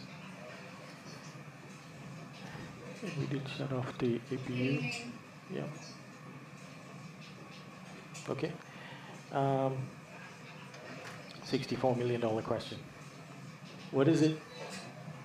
Landing rate? I have no clue what my landing rate was, but it's worth checking. Okay, don't believe that's true. Touchdown at a minus 165 feet per minute. Yeah, I had a 2-week break from flying, and since then I haven't been able to get below 100. But my 777 captain friend Vincent tells me that anything under 200 feet per minute is good, so I'll accept that. Okay, so that's it. The flight, we completed the United Hub Hop tour, 7 sectors. It was from starting from Houston Intercontinental and ending in Houston Intercontinental, and Traffic. so it was Houston to LAX, Los Angeles to San Francisco, San Francisco to Denver, Denver to Chicago, Chicago to Newark, Newark to Washington Dulles, Washington Dulles back to IAH. So we've done a round trip.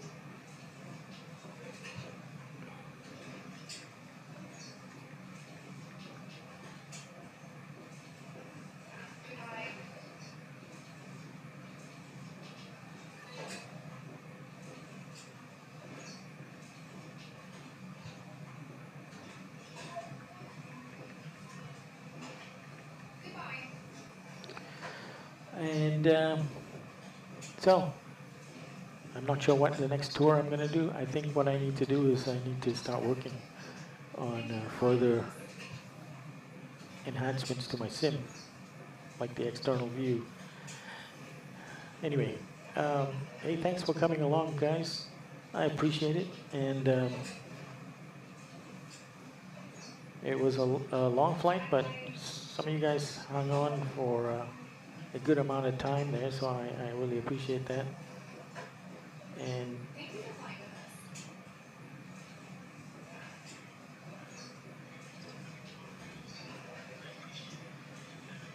so that's it for this flight, and we will send out a notification hopefully before the next one. It'll just be a one-off flight probably later this week. I look forward to it. Hopefully we'll see some of you guys there. But other than that, I think we will say ciao for now. Maybe, did I document all the information I needed? Landing weight, it was -165, right?